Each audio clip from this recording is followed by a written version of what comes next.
recorded live.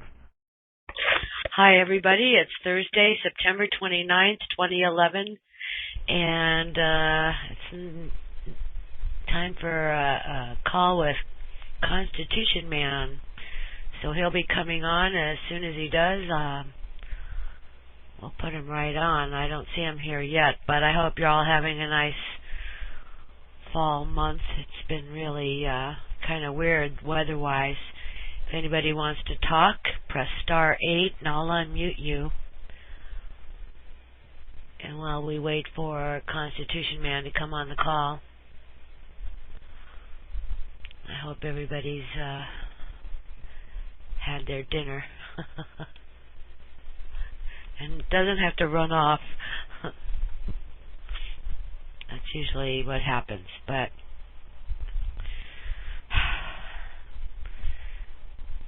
doesn't anyone want to get on here and talk with me? Press star 8 and I'll unmute you. Or just press star 6 and see if you can unmute yourself. Maybe that'll work, I don't know.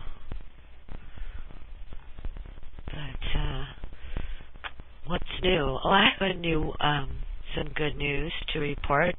Someone I know had a lock-in letter on their wages from the IRS, and the IRS sent them a letter saying they were going to change their W-4 to, I guess, single withholding.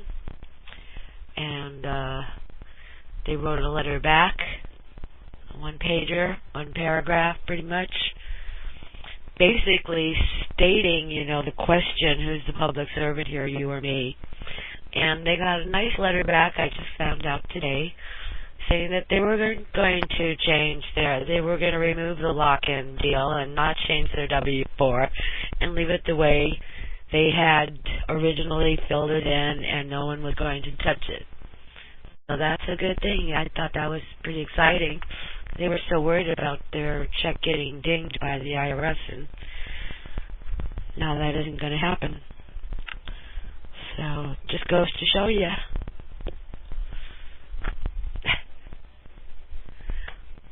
Anybody have anything good to report while we wait for Constitution Man to come on? Just press star 8 and I'll unmute you. Although the chat's going pretty good.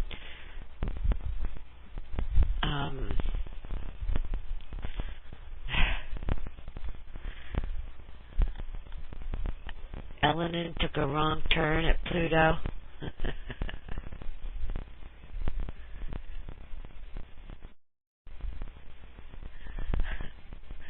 Hi, Angela. I see you've got your computer internet issues worked out.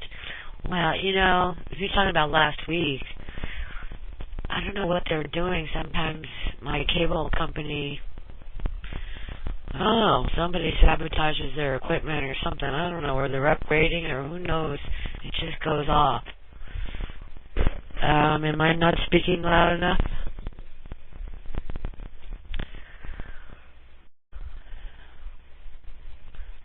I was saying about the IRS that there was someone I know that had gotten a letter from the IRS saying they were going to change their W-4 because they've been employed, and their W-4 they checked the box that says exempt so that the employer was not taking any, taxes out of their check. And they wrote a one-page letter to the IRS basically asking the question, who's the public servant, you or me? And they got a letter back saying that the IRS was going to honor their W-4 as it was, and they were instructing the employer not to do anything different or change anything. I can hear, but my volume is turned about. What, am I not loud enough?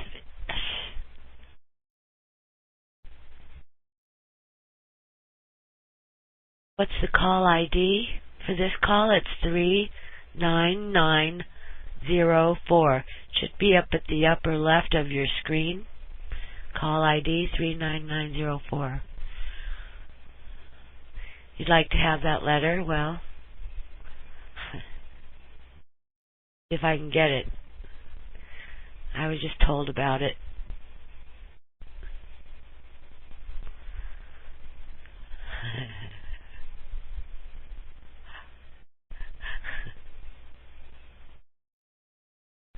Okay, thank you, Colloidal Silver.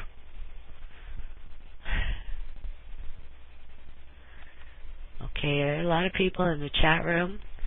Constitution Man, when you get here, press *8 and I'll unmute you. How about you, Southern California? And you, Jesse Livermore. I just unmuted you guys. So. Hi, Angela. Hi. It's Jesse. Well, I see some encouraging signs. One notable thing of interest, which I found kind of funny today, I got a letter from the Postal Service, and I steamed it open. I always take a look. I sneak a peek, and then I return these things for improper addresses, because they're addressed to corporate persons. But the Postal Service sent me a letter replying, saying that they got that they were sent something by. I had sent in a declaration of domicile to IRS and government officials. They sent it to the Postal Service, and had the Postal Service send me one of these, fictitious person addressed letters to see if I would accept it or not. I got to think it's an attempt to con me into admitting that I'm the person at this address. Wow. So I thought that was funny, but also encouraging signs. I work with Wall Street, which I'm trying to get out of, but I haven't been able to yet. But there's popular sites that are carrying a lot of information that I know people are reading who haven't been aware before. So I understand there was an article posted on Zero Hedge. Zero Hedge is a great site. They've got a lot of really good detailed coverage about all the mortgage crisis, all the bad stuff the banks have done, and I'm on morning calls with New York every morning at 4:30, and I hear these people, institutional salespeople, talking about how they've read something on Zero Hedge, so that the word is getting out. And there's an article out today that says that Salon.com, which is one of these, liberal, I think they used to, love Obama. Apparently, one of the big writers at Salon.com is calling for, quote, American Spring. So, what's American Spring? Kind of like Arab Spring, Intifada, revolution. Oh, wow. Uprising. That's encouraging. Yeah, I'll read it. I'll read this quick if it's all right. This was in the article. It was a quote by Harry Brown. Sure. And then I'll get off. The Bill of Rights is a literal and absolute document. The First Amendment doesn't say you have a right to speak out unless the government has a, quote, compelling interest in censoring the Internet. The Second Amendment doesn't say you have the right to keep and bear arms until some madman plants a bomb. The Fourth Amendment doesn't say you have the right to be secure from search and seizure unless some FBI agent thinks you fit the profile of a terrorist. The government has no right to interfere with any of these freedoms under any circumstances. I love it. I couldn't have said it better myself. Thank you. That was very good. All right. I'll shut up now because I'm prone to... Okay, wait. What was the name of that website? What was it? Zero Hedge. Zero Hedge. Actually, the way I get to it, and if people are interested, I can type it into the chat if you want. Finviz.com, FINVIZ.com. If you then up comes a stock screener, but then if you hit the news tab, they have a really great news page. On the left side is, quote, hard news. And then on the right side are all these various blog entries, and there's a lot of stuff written on Zero Hedge and other places that is extremely critical and is exposing the truth on that site. So that's a great place to go where they aggregate it. I'll type it into the chat. Please do. Thank you. That would be great. I can come back later and visit that one. Yeah, it's a great one. They've got, there's a lot of coverage about the European bank crisis, a lot of, they've exposed the mortgage fraud, lots of good stuff there. Good. All right. Thank you so much. Tonight. Let's hope he makes it on. Oh, he will. Yeah, I know. Just might be a little late. Yeah. All right. Go ahead, Southern. Hi, Southern California. Did you want to say something? Guest 12, I unmuted you. Spago, I've unmuted you. This is Jeff of David Jones. Hi. Hi, how are you? I'm in great shape. You sound good. Thank you. And that was Jesse Livermore that just delivered that information, correct? Yes. Okay, yes, I was. One of the things that we're not seeing anywhere in the press that is really, as far as I'm concerned, very, very scary, is not being able to sell your property.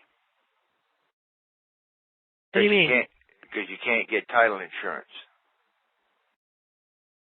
Oh. Yeah, I've been harping on people about that even if they've made their payments, if they've got MERS or anything in their chain of title, they will not. You don't even have to have MERS. Yeah, right. You don't even have to have MERS. All you need is and you can't tell if it's a robo-signed document or not. And there's no trail. There's no recorded trail of the mortgage. Nothing. So you could sell your property and somebody buys it and they get title insurance on there, but title insurance exempts itself from prior claims, and 10 years down the road, somebody steps up and claims the property. Yeah, it's a complete disaster. The integrity of the land records is destroyed. Yeah, everybody should be suing their banks and their mortgages. Utterly destroyed. No, actually, I think they ought to be filing tort actions against the state. Yeah. For allowing it. As a trustee and the state both had a duty and an obligation, and they failed to live up to their fiduciary responsibilities. Yeah, we disagree. Yeah.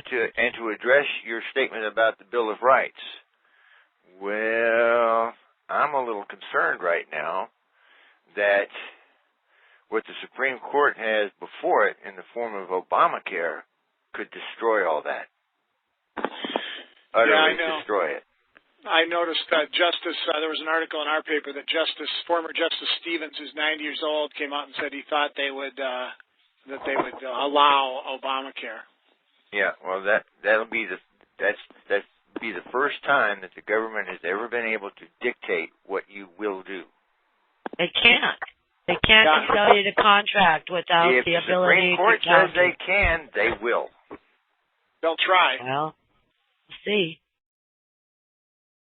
I hear you. That quote I read was in that piece that was published on Zero Hedge about So this kind of that's something to be extremely concerned about, because up until now, fundamentally, the only thing they could tell you is what you could not do. Basically, lie, cheat, and steal. Wow, what's that? Now they're going for being able to dictate what you will do. Yeah, it's a total police state. There's no doubt. Once that happens, given the nature of America and how ruthless we can be, I don't believe it. I don't think they can just come in and do that without you letting them or volunteering. Well, if they go with Obamacare, they will have the law that says they can. Yeah, well, that's, the way the laws are. And it doesn't really matter whether you believe in UFOs or whether you believe the airplanes can fly or not, they still fly.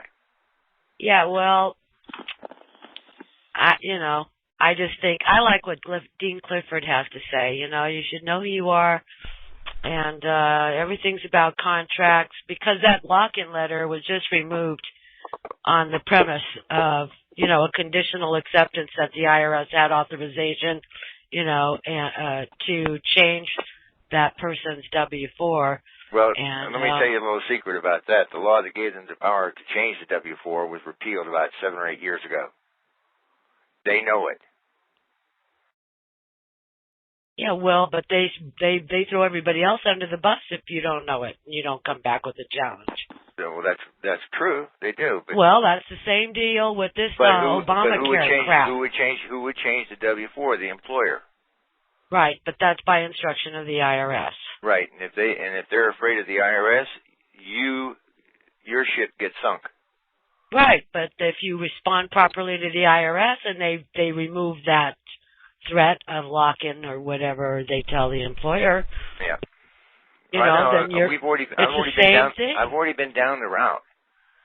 But see, the law that allowed them to do that's been repealed. If it hadn't been repealed, they could come back and say, "You will." Yeah, well, if it's unconstitutional, it's not going to happen. If you're engaged in commerce, it's not unconstitutional. True, but I mean, it's all about contracts again, like with the Obamacare. I conditionally accept your offer upon proof of claim that. If you go and check and pull down 26 CFR 1.861-8, that is your instruction manual for determining what your taxable income is. Mm-hmm. Very few people. If you're an employee. Know what your taxable income is, and there are 110 statutory taxes within the code. Go and see if you fit into any of those tax statutes or tables. Chances are real good you don't. Right. I know. But most people don't. The problem is we need more people that are informed and more people that aren't cowering like scared children, and we need their strength in numbers, and that's what we need. Right. Well, activity is what's going to scare them. Yeah, and challenge, There is a difference between income and taxable income. That's right. And you need to go and pull 18 CFR, Code of Federal Regulations, 1.861-8, and it tells you right there in the preamble to it that this is the method that the taxpayer is to use to determine his, quote, taxable income. How about the question of whether you're a taxpayer? Well, that would, everybody's a taxpayer. Everybody's a taxpayer. Larkin Rose wrote a whole book on it, and he also went to jail. No, he only wrote one book on one section of 861. He did not go into -8, which is your instructions on how to determine what your taxable income is. Is that the one that David Merlin goes into? No, he uses Section 83 of the code. Because I like that one too, where you are allowed to exchange your services for compensation or whatever you feel is fair without the government having a cut of it. Otherwise, they're just the mafia. Yeah, there's also a statute in there that says that your constitutionally exempt income is exempt. But get a definition of what constitutionally exempt income is. Income means a corporate profit. What is that? But you can't get one. Okay, North Missouri, I gotta mute you out, I think. You will find that particular decision on income varies from circuit to circuit. Mm. Oh well, they're all imposters. They're foreign agents. Oh, I don't doubt that. They're foreign to me anyway.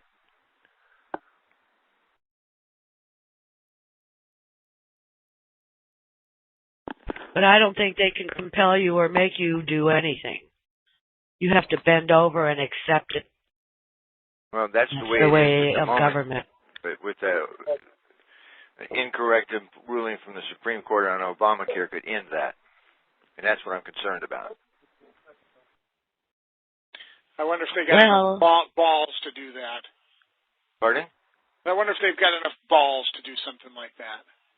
Well, I think you'll find security will go up down on First Street like you've never seen before. Yeah. They might not get out so much after that. Yeah, and not attend very many hometown meetings anymore. North Missouri, did you have something to contribute? Question. Yeah. I didn't know if you all have heard about the website at the whitehouse.gov. but it appears that since, I guess, Saturday, they now have the petitions up that we can sign. And there's one that would be of interest, and I wanted to give you the address. And what this is in relation to is in legal abuse. And right now, there at that petition, they only have, I think it's like 62 thus far, but once it reaches 150, well, then it goes public. But what they say is the anticipation is 5,000 in a month.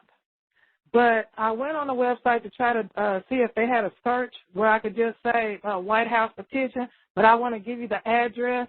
And okay, and this is for legal abuse, did you say? In legal abuse, yes, it's a great one that we need to get with. And when you also go there, if you just did a search for White House petitions, you'll also find one. Yesterday, it was actually 86 different petitions to sign, but those are all public because they have more than 150. But this in legal abuse, it's just 62 right now. We need to get as many people as we can to get on there because what they're talking about, I didn't know. It consists of about, let's see, 2 paragraphs. If you want me to read those who probably don't have access to the computer and could know the information now, I'd like to read it.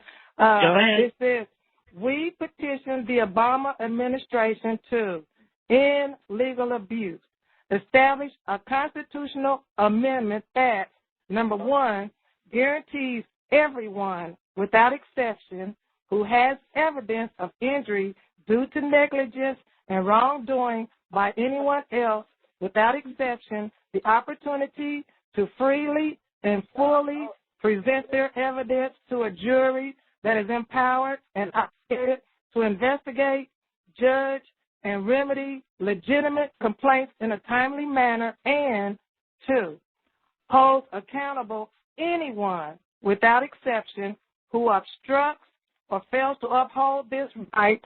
Such a law would make it impossible for the authorities to dismiss complaints of fraud and civil matters.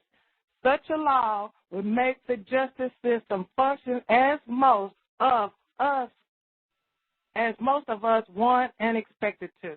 So that's the petition, and right now they just have 62, and I'd like to give you the address. Okay, go right in. I know. Let me see here. Okay, the address is www.whitehouse.gov/petition, that's plural, / the percent sign 21 / petition / end - legal - abuse /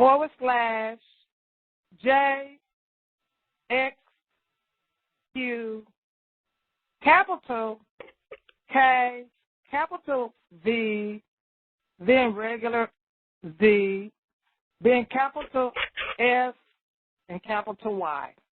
Okay, you know what? Can you type that into the chat? Just copy and paste it. Yeah, but I thought that would be great. Blocked out. Don't you got it blocked out? A chat? No. Okay. Yes. You're not on the chat, but you called in, but the chat's not blocked out. I seen that it was locked out. Okay. Oh, when you come in on the chat, do you come in as a guest? Yes, I did.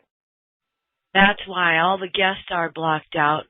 Let me go and I'll undo all of them. I'm just being precautious because of Louis Ewing comes in and spams everybody, and cusses and makes a mess out of my chat.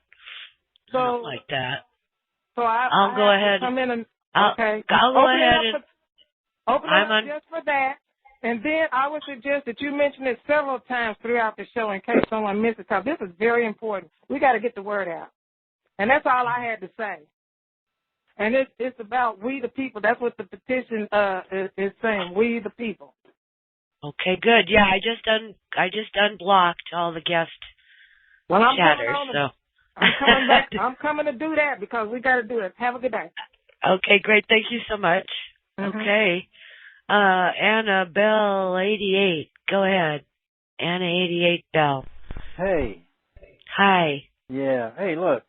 With respect to having a amendment to get our situation straightened out in a court system, I don't think we need an amendment.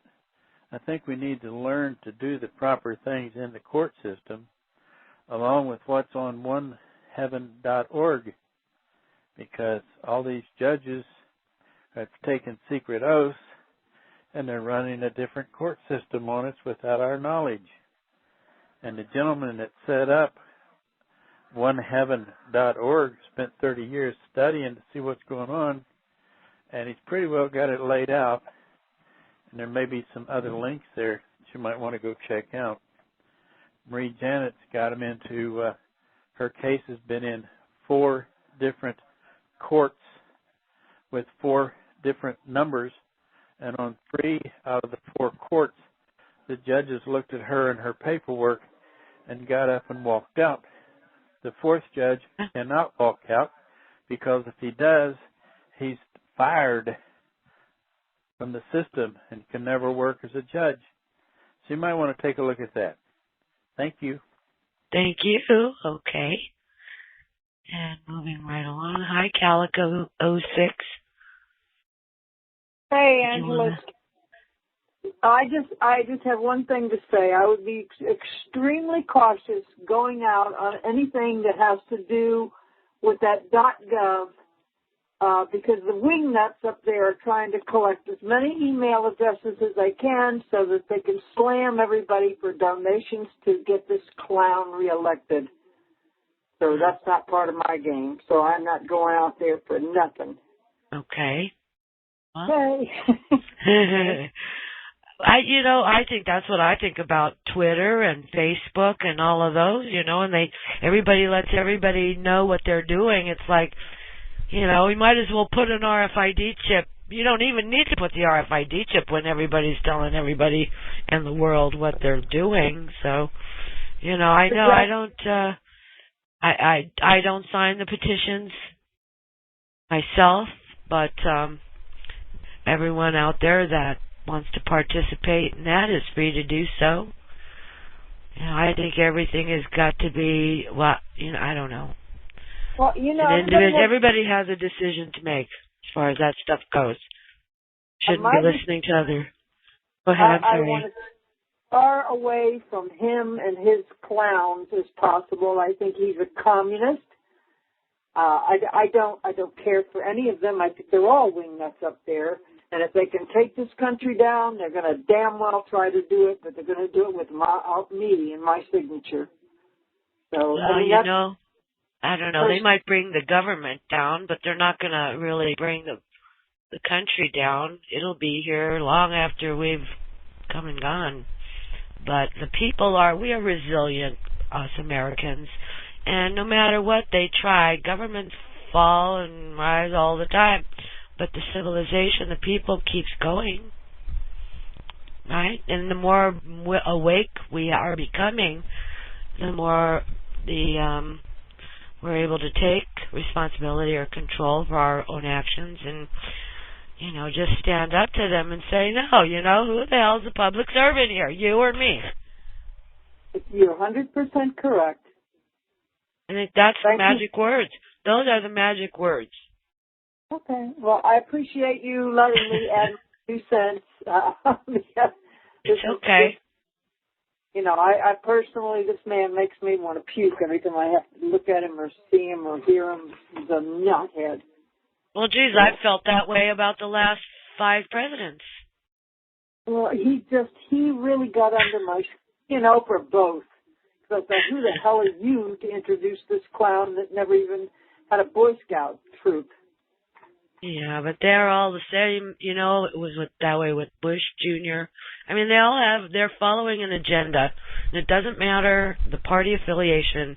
It doesn't matter what color skin. It doesn't matter what religion. It's all bullshit.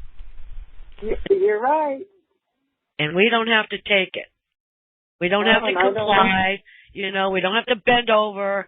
And as soon as everyone learns that the government is not God, that you are not the public servant, they are, and you put that back in perspective, you know, only then things will change. Don't get me started. I get so uppity about it.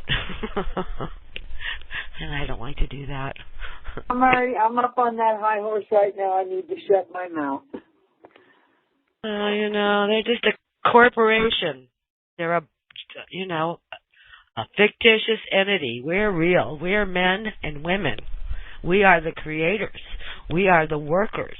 We are the ones they suck the blood of, right? Are they not parasites on our backs? You know, I mean, so... Go ahead. Well, everybody should be a little tired of them sucking the life out of everybody else. Yeah. Well, I don't believe we have to. Everything is a conditional acceptance as far as I'm concerned. I've seen it work. I love it. Those, you know, and that other magic phrase, you know, who's a public servant, you or me? That's it for me. That says it all. How do they answer that then, you know? I mean, geez.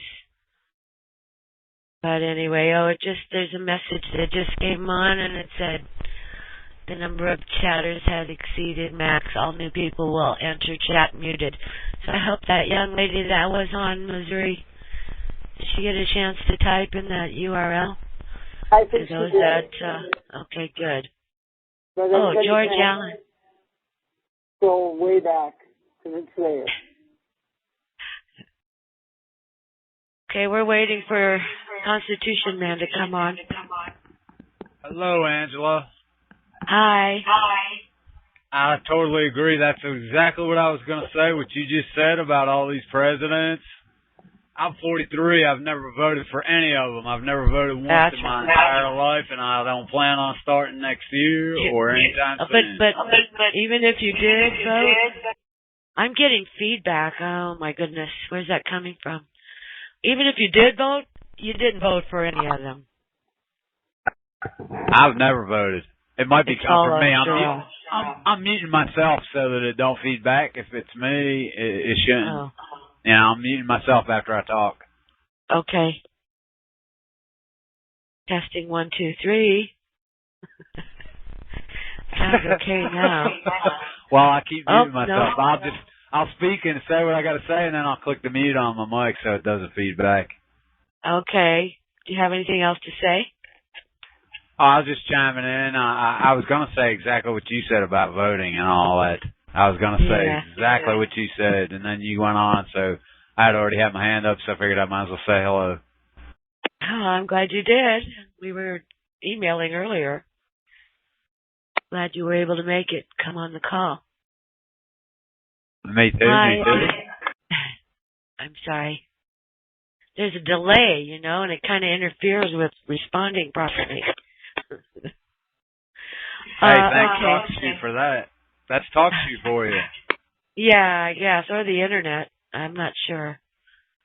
Wait, Chris, Big Tone. Hey, Big Tone. Hi, how are you? I'm fine, thanks. How are you? Very good. I think CM is on. If you unmute East Michigan, that's most likely him. I guess because I muted that one before, and then they muted themselves back. Oh, okay. But I'll try it again. East Michigan, is that you? East Michigan is not CM. Okay, thank you. I'll mute you out. All right. Thank you. Okay, yeah, I didn't think so, because I tried that one. I've been watching. He said he might be a little late, you know, but he'll be here, so it's fine. Don't want to stress him out and make him feel like he has to rush or anything. Okay, South Texas.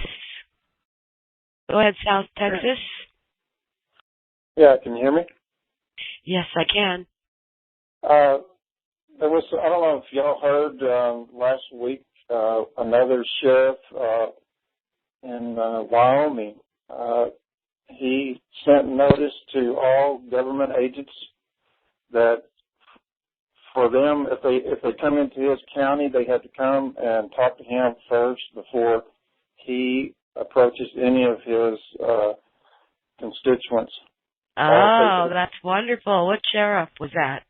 It's Bighorn County. I think it was Bighorn County. So he's following Richard Mack's philosophy. Oh, that's wonderful. So we had one more sheriff stand up. If all the sheriffs would stand up, we could stop a lot of this.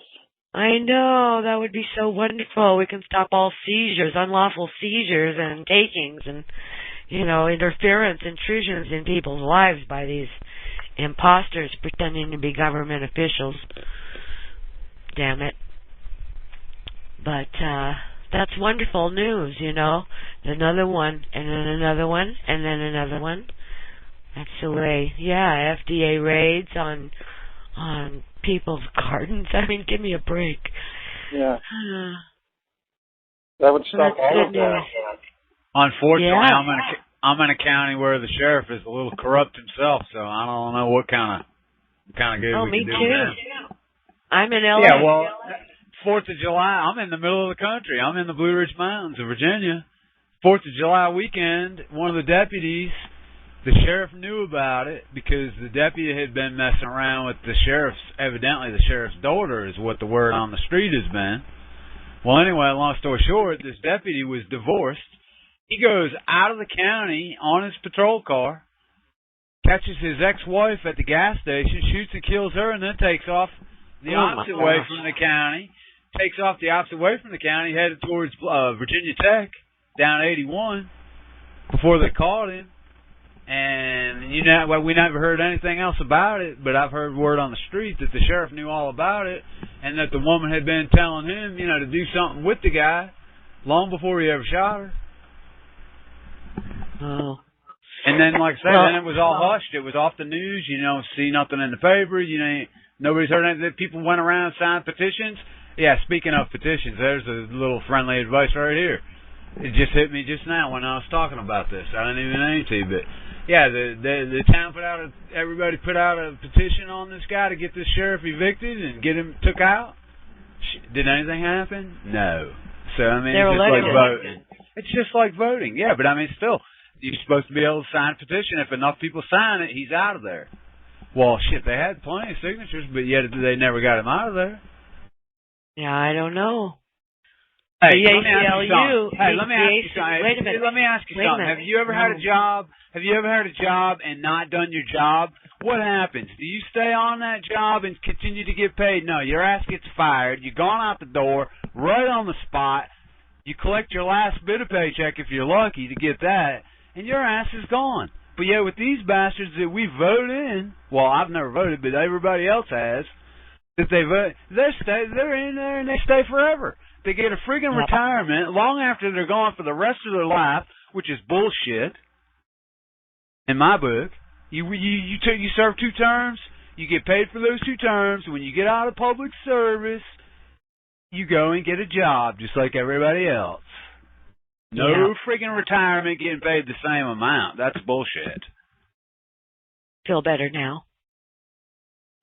Oh, you guys definitely got me on a rant when you were talking about that voting and crap. Because it's such a joke. Why do people even want to think about that anymore?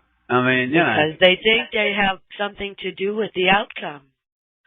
They've been brainwashed. It's like part of the illusion, right? It's like you said, once you see it, though, I mean, even before, I mean, it doesn't matter what party it is. You go back all the way to JFK's the only one that wanted to do something, but yet he was playing both sides of the fence. So, I mean, you gotta go way back all the way to the beginning.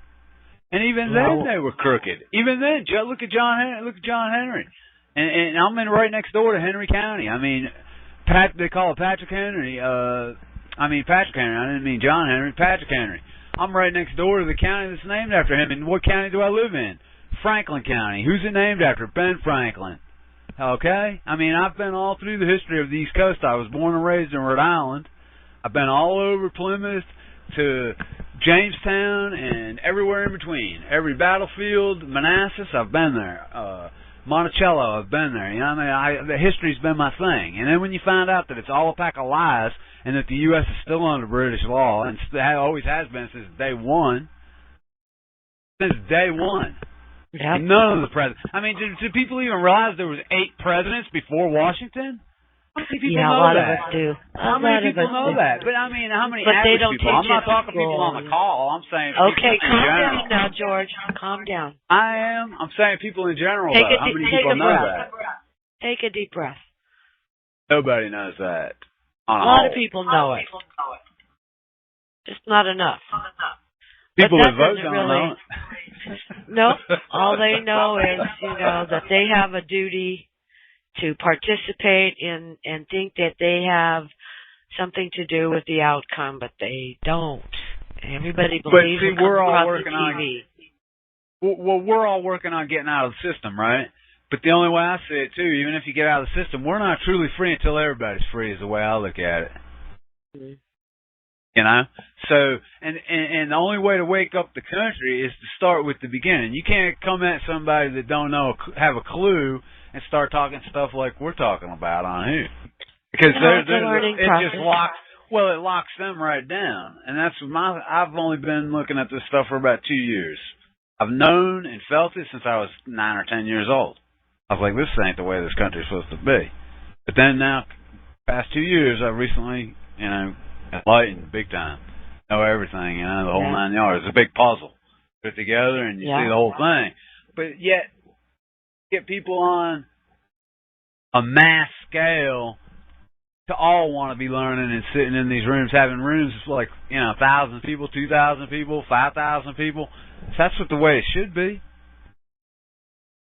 Because if everybody knew what we know, but yet, like I say, we're all trying to talk to people. I think what I'm seeing is a lot of people are trying to talk to people and they're going way over them people's heads. Well, if you go I don't think in the beginning and start teaching them the history. Yeah, but I mean, you can't come at them with stuff like A for Being and telling them all this stuff that's way over their head. Right. I think that they have to really learn for themselves. When it affects them personally is when they usually start to really wake up. And so it's happening. Okay, there you go. I just needed to get a word in edgewise there. George? Yeah, I just don't see it happening like it should be. I mean, before we're going to change the whole country around, everybody, I just think, you look, how many millions do we have in this country, and yet we're, the room's got what, 100 people? Well, come on, you go look at videos on YouTube that'll have like 2,000 views, but yet dumb crap and trash has got millions of views. You don't have to get so creative with the language. I'm just saying, crap that's on there, I wasn't getting creative. I didn't cuss. But crap that's on there will have like 10 million views, 20 million views. I go look at stuff like this, 2,000 views, 200 views.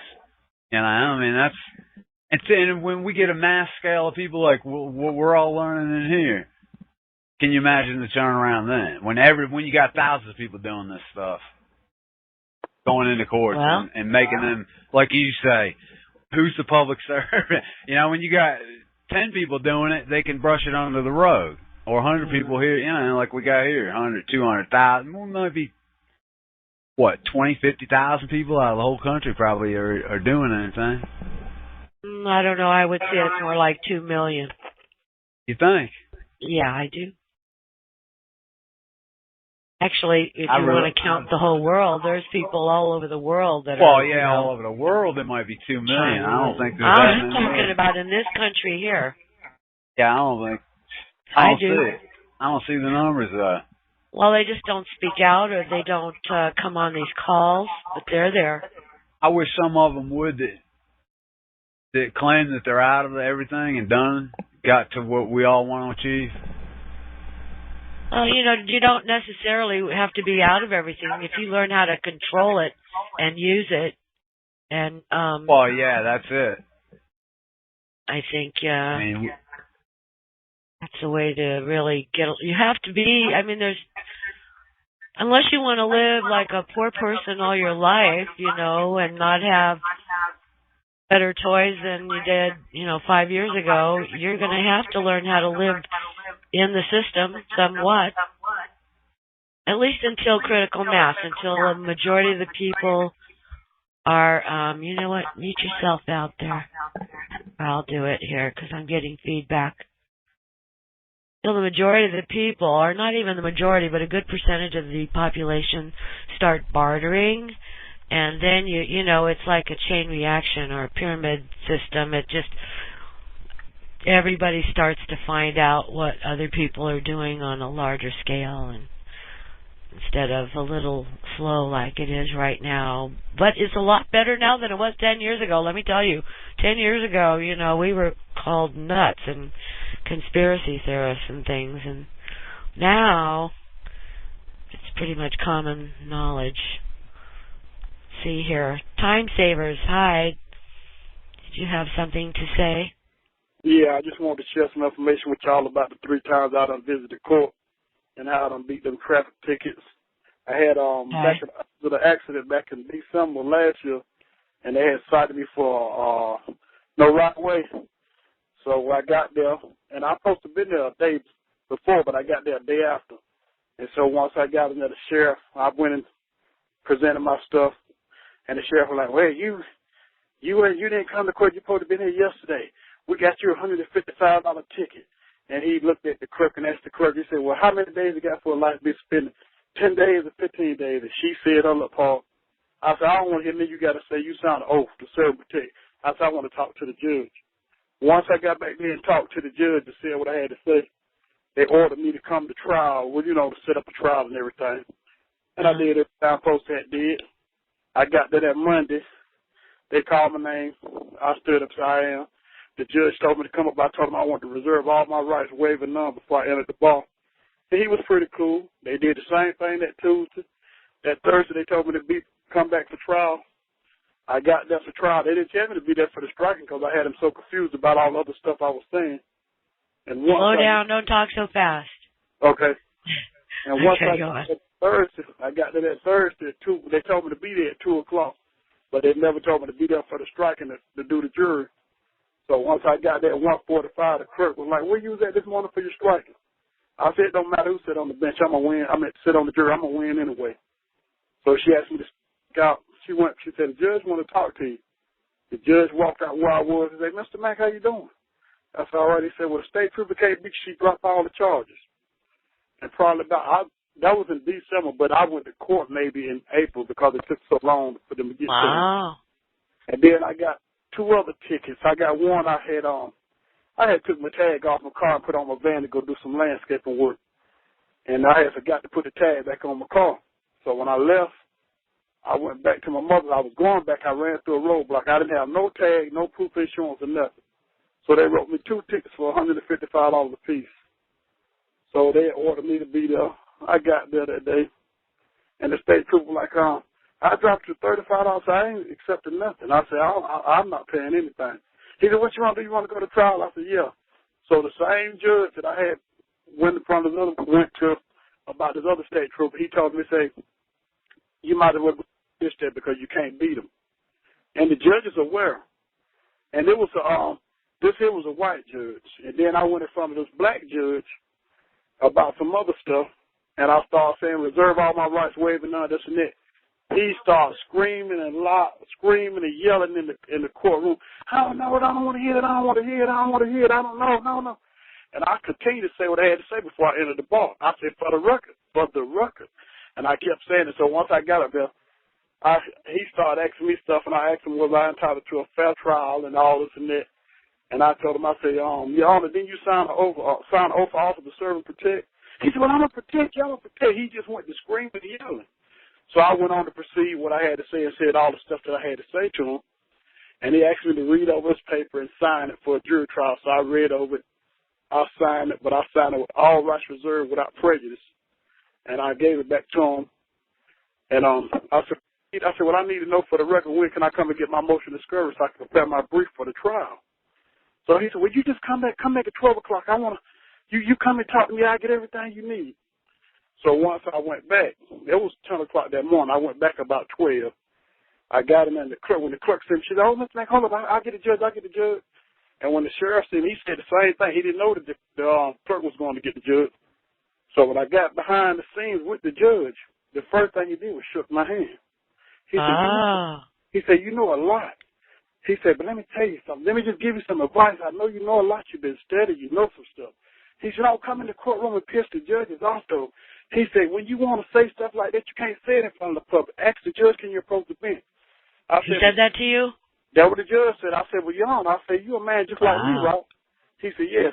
I said, well, that's why I put it in the jury's hands. I don't let the judge decide nothing for me. I said, because I don't want people, my peers, to hold this thing. He shook my hand. He said, I'm going to tell you something. He said, I know you probably know, but I'm going to tell you anyway. He said, don't you go in front of the other judge saying the Judge Thompson said this and Judge Thompson said that to do this and do that. He said, now, whenever you ask for your motion to discovery, they don't give it to you, they cannot use it as evidence against you. They can't present it as evidence if they don't give it to them. So I done had like 4 victories in the court in like the last 8 months. Big fines, and I haven't been anything. Well, congratulations. How does it feel? It feels good. When I walk in, I love to walk in. And everywhere I've been going, like people that see me, they be like, what was you telling the judge? What do you know? I said, I just know the law. You just got to study. Yeah. Feels real good. Habeas corpus and all that all the time. And you know, jurisprudence is the philosophy of law. That's where all the law comes from. Canon law, ecclesiastic law, all of it is just, you just know it. Once you know it and you can stand in your square and don't back down from them, they'll give you your respect. Right. Well, you have to know who you are and conduct yourself accordingly. And they recognize it when you know and they know you know. They treat you differently. I've heard it time and time again. And it's just wonderful to hear it. I love when people are successful. It makes you feel 10 feet tall, doesn't it? It makes you feel untouchable. Yeah. But makes you feel like you know something everybody else doesn't know, you know. It's like you're in the in crowd, you know. And he was telling me, say, just don't say what you're saying out loud in front of the public. I'm telling you, he was screaming. He was in an uproar. And when we got behind the scenes, I said, I just need to ask something, Judge. I said, why did you get so hostile with me? I said, I didn't do anything wrong. I was just making sure I was going to be protected. He said, the stuff you saying, you can't say it in front of the public. And he shook my hand and everything and told me, he said, you're going to be, just don't be so aggressive with the judges. But I wouldn't back down. And my wife was in there. She was so mad and she was like, they're going to get you for contempt. I said, can't get me for contempt. I know what to say when they try to pull that mess with me. So what did she say afterwards? That's my man there. That's my man. Yeah, she was like, I just knew they was going to take you to jail. I how they was going to. Oh, me and the sheriff got into it before that, right? Because when I was in there, he told me, Sam, you need to be quiet. I was, with other people in the courtroom. We was talking a little bit. He said, you need to be quiet. I was looking out there. We said, I said, I got a free right to speak. That's my First Amendment. I said, this is a private court or a public court. He said, like I said, you need to be quiet if I lock you up. I said, excuse me for a minute. And there was about 30 other people sitting around. I said, are y'all afraid of me? Am I harming anybody? They said, no. I said, well, look at here, Mr. Sheriff. I ain't in breed to peace. I said, you sound over false. Get on out my face and go do what you got to do. He walked Slow down. I can't understand you. I told him. Say that again. Okay, the sheriff was kind of upset telling me I needed to be quiet, but it was more than me. We were just talking amongst each other about different things. I was trying to school him a little bit before I went up there. And he was like, you need to be quiet. Because he was there when I beat those tickets. He said, you need to be quiet. You need to be quiet. I said, what you mean I need to be quiet? I said, I got a free right to speak. I said, that's my First Amendment right. I said, I got a free right to speak. I said, what you talking about? So he kept on. He said, if you don't be quiet, I'm going to lock you up.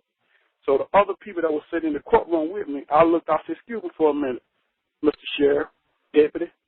I said, is anybody over here fearing of me? Am I causing any trouble or anything like that? They said, no. I said, well, I ain't in breed to peace no kind of way. I said, Mr. Sheriff, you can get on out my face and go take care of what you got to take care of. He was mad. He walked off. He was so mad. That's good for you. Yeah, you just got to know what to say and stand up for your rights. Because if you don't, they'll walk off. That's right. Well, that's wonderful. I'm so pleased. Makes me feel so good. And I got a couple of brothers down in Georgia that learn how to unlock that trust account, but they skiffy about giving up information because if they give up the information and you don't know what you're doing and you start accessing stuff, spending money, and the men in black come for you, you don't know what to say, they'll lock you up. So they just trying to go through the procedures right, but it's like three of them down there. They done tapped into their account. It's like, one of them, he been spending out his, he got over $6 million. And that just one security trust fund. How do you know? How do I know? Mm-hmm. Oh, my brothers, they share the information with me. They post it and send me emails.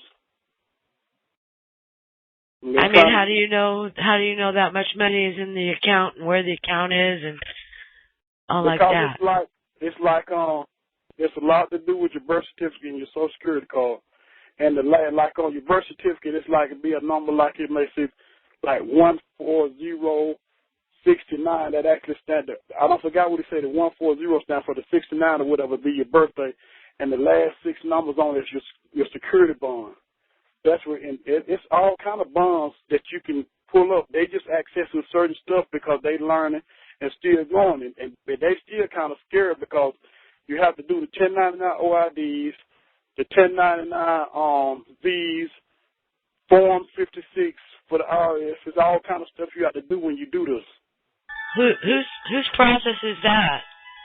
These you ever heard about the Moors? Oh yeah. Yeah, them brothers, they are accessing a lot of stuff, but they being careful because you got some dirty ones out there and you got some good ones.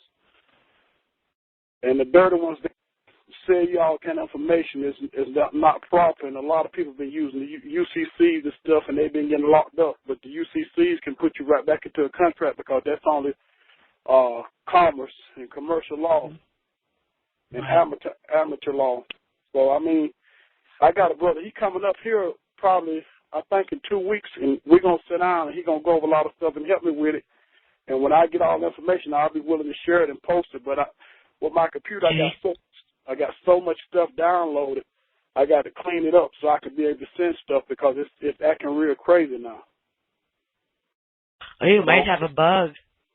I'll be willing to share anything I get because we've been working on stuff for a long time, and I done helped 2 people start foreclosures.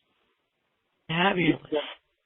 Just from the information I done learned through them brothers. That's wonderful. I love hearing that. Yeah, and then about the foreclosures, if anybody want to know just a little bit, anytime you get in a situation, you can always write and ask for discovery and disclosure. You have to write a WIT, asking for that, the original contract, the wedding signature and all that. Mm-hmm. It's powerful. It works. Sure. It works. You just got to stick to your guns and don't be afraid. That's right. Don't let them run you over. The brothers that's done unlocked, they being real careful about the information they put out because they don't want to put the information out and then people end up getting locked up behind it. So they've been doing this stuff about at least a year and a half, 2 years now. And I mean, I know 2 brothers staying in Clover. They ain't never paid nothing on their house as soon as they moved in because they with the Moors Nation too, and they don't pay nothing. I've got Queen Valara's video on my website. You know who she is? No. She's she's an educator. If you go to my website. Oh, you're talking about the Queen? Yeah. Have y'all seen the latest one with the one out there when they had picked up this child and he was talking about the color law and the color law and he was going on. They had kidnapped his kid. Yeah, it's I can't think of the name of it, but I always send me the link. Oh, but I always go to Taj Tariq Bey, and once I go to his page, it's the second page. It's somewhere in Idaho, and it's a lot of common law states that they do respect a lot of things and a lot of stuff to this knowledge that we learn. Tariq Bey. Taj Tariq Bey. T-A-J. Yeah. Taj T-A-R-E-K Bey. And once you pull up his page, go to the second page, and you scroll down, you're gonna see something Idaho, and you click on that, and you watch how he handles those police officers. Okay. Oh, yeah, I love it. I'll feature it. Huh? I just want to share that information with everybody. Well, good. I'm glad you did. And this down in the South Old country town that it's working in. I like it. I whenever anyone is successful and feels 10 feet tall afterwards, I like it. It makes me feel so good. I can't tell you. So I'm glad for you. You know now you know how to handle yourself and them. Oh yeah. Wonderful. I'm so pleased. But you never know. You get a crazy one with a gun that goes, a little ape crazy, and they can shoot you. So you got to be careful. Yeah, you listen to what the judge said. You might not come on so strong and just be like a little nicer, maybe. I mean, if it's possible, if the situation warrants it. But just because you don't want to get shot or anything. The only reason I got aggressive because he the one who got attitude. I was peaceful. He told me this behind the scenes. He didn't say this in front of the general public. He said this behind the scenes. He was so rude and arrogant with me. Yeah. Oh, well, you did good, honey. Well, yeah, it works. I'm so pleased for you. Yes, it does. It's just knowing who you are and knowing who the public servant is. They work for us. And making sure they know who the public servant is. I think they've forgotten who the public servant is. So you need to remind them just by asking the question, I think, is powerful. I wish I could have had a footage of that video to post so see how he was in that screaming. Which video? I'm saying I wish I could have had video and posted a link. Oh. Screaming and all upset and screaming like he was crazy. Yeah, they're not going to put that on video, I don't think. No. But I just want to share that information with everybody. Well, I'm glad you did. It was uplifting. I like hearing it. Thank you so much. You're welcome. Go ahead, George Allen. I just wanted to ask him where he was at. He's in Michigan. Or no, where are you? Lancaster County, Lancaster, South Carolina. South Carolina. I'll be damned. Yeah, he's a few hours away from me, but damn, I wish he was closer. Yep. I'm down in, I'm just above Greensboro, North Carolina. How far are you from there? Greensboro, I'm probably about 2.5 hours from Greensboro. Oh, really? Man, I might need to hook up with you. I got some stuff I've been thinking about, and if I could run that, what I'm thinking about you, and you say, yeah, that's what you got to do, I'm gonna be all over it. All you got to do is study due process and habeas corpus, because anything that must be done by due process first, that's the law. And if they did a verified claim, it's just a lot of techniques they supposed to do by law, but they don't do it. But I can give you my email address if you want to send me some information so we can link up. Yeah, or I can give you mine if you want. Either way, you got Skype? Well, I can give you mine. I'm gonna pick up too good in the house. Do you have Skype? Yeah, but I ain't got no credit on it. And I done been trying to call and just never to tell you how to get a credit. Well, no, you can call for free. Yeah, you don't need credit on there to use it like instant messenger. You can call for free. Like as long as I got it and you got it, we can talk for free on there.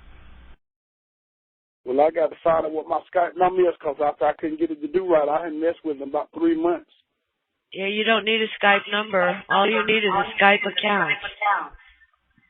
Just like, and then you can just click on the connect. My email address, and that way you can where you can put something in regards to Greensboro, North Carolina, or South Carolina, and that way I can know it's you, and I can we can link up and communicate, and maybe you could coach me through that Skype thing. But man. Email address. Yeah, because what you just said, talking to Angela about the birth certificate and the Social Security, that's exactly what I've come to the same conclusion, along with a couple other things. And I don't have anything really pending right now other than no work, no income much, so to speak. I mean, just enough to get by right now, but I got some things from the past I want to link into that I know there's got to be something behind. You know what I'm saying? Go ahead. Go ahead. It's LNRD_MCK@yahoo.com. All right. LNRD_MCK@yahoo. Yes. All right. Good deal. Mine's George. Mine's going to be coming from Going Hunting. Okay, and my name is All right. Good deal, man. Definitely. Yeah, we're close enough. We could hook up. About an hour and a half, 2 hour ride. I could come down that way. Maybe meet you somewhere halfway, or I'll come down all the way down, man. I ain't doing nothing. And I got a flash drive information that show you every step of anything you need to do. Wow. It's loaded with like 10 years of information.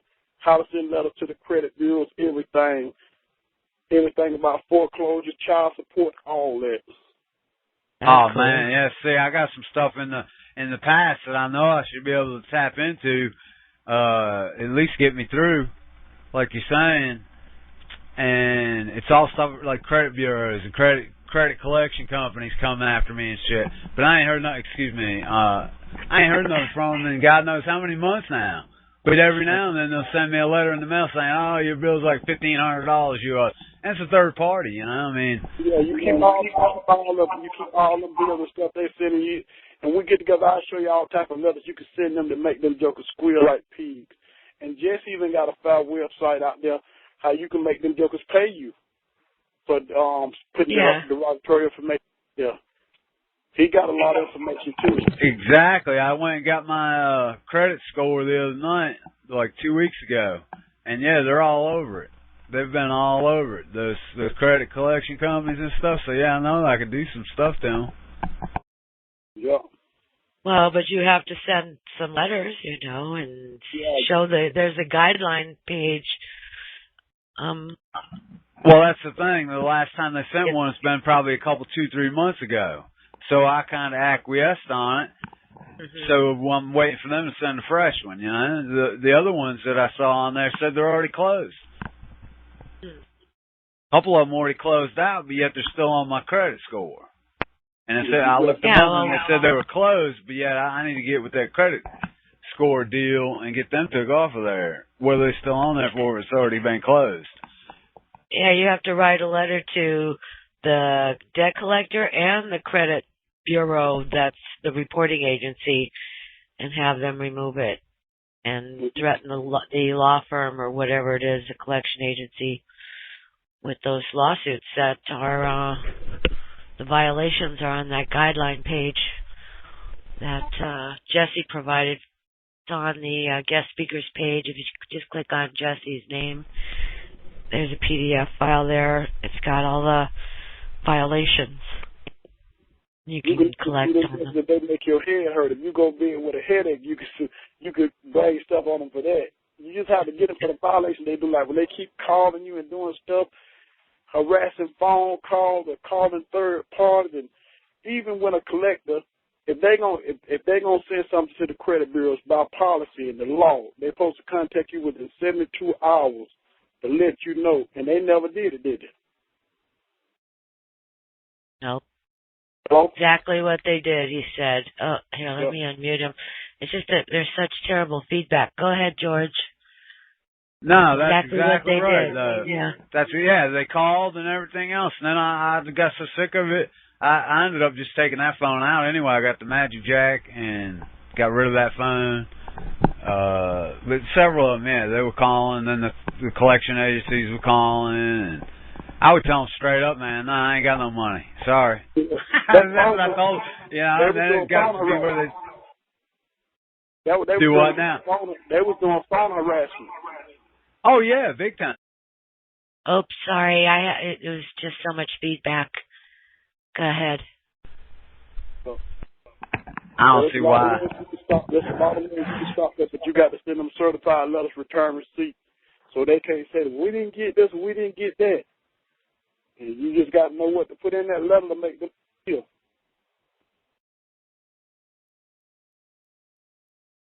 Well, like I said, I kind of waited too long. And no, you didn't. You could still send them a letter. Sure. Send them a letter. I still have some. Is that any better as far as the feedback? No, it's still there. But send them a validation letter.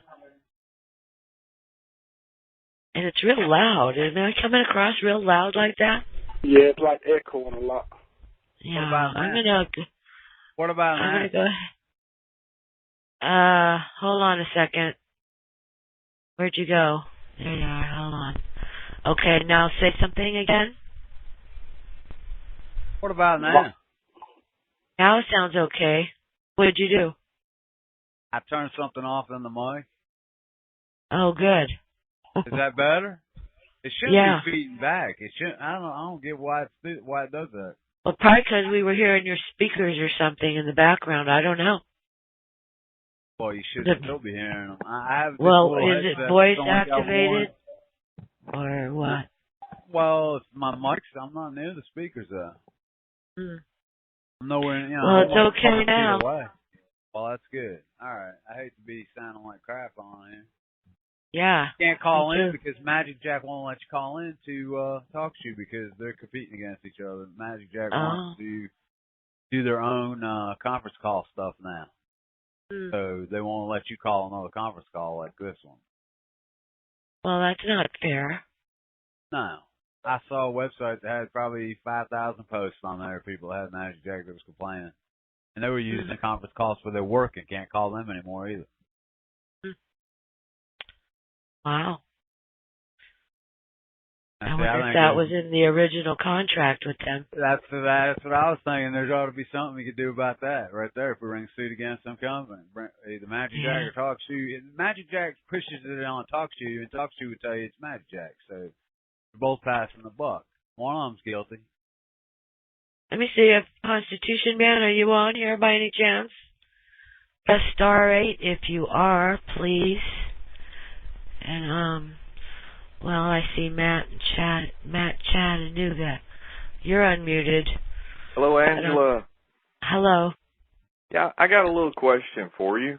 I got a credit card that I let go bad last year, and I had a friend that helped me send 3 letters to the credit card company, asking them to approve the loan and things like that. And we got the green card back, but they never would address any of those questions. Okay. They just, it's like... Well, they didn't validate the debt then, did they? In my view, it's like, hey, I'm just wanting you to confirm that I owe the debt, okay? And it's like, I guess they can't go there because they can't prove that they made a loan. That's what I was asking. Did they come back? Did they send any more letters? They just sent the normal ones each month that you owe $5,000, the balance kind of thing. But they didn't. Yeah, but doesn't it say this is a debt? This is from a debt collector attempting to collect a debt? No, they never turned it over to. Here's the thing: they never turned it over to a debt collector. Yeah, it was just a credit card company, And so I sent them 3 letters like that, and they, over like a 4-5 month period, and they never responded to it. And then I looked on my credit report, and it says on there that grantor requested close the account. That's you. I know it is. It's like, and so I'm going to call them up and say, now, wait a minute. Grantor is whoever fills out the paperwork, without a doubt. And you guys are trustee to watch over this account.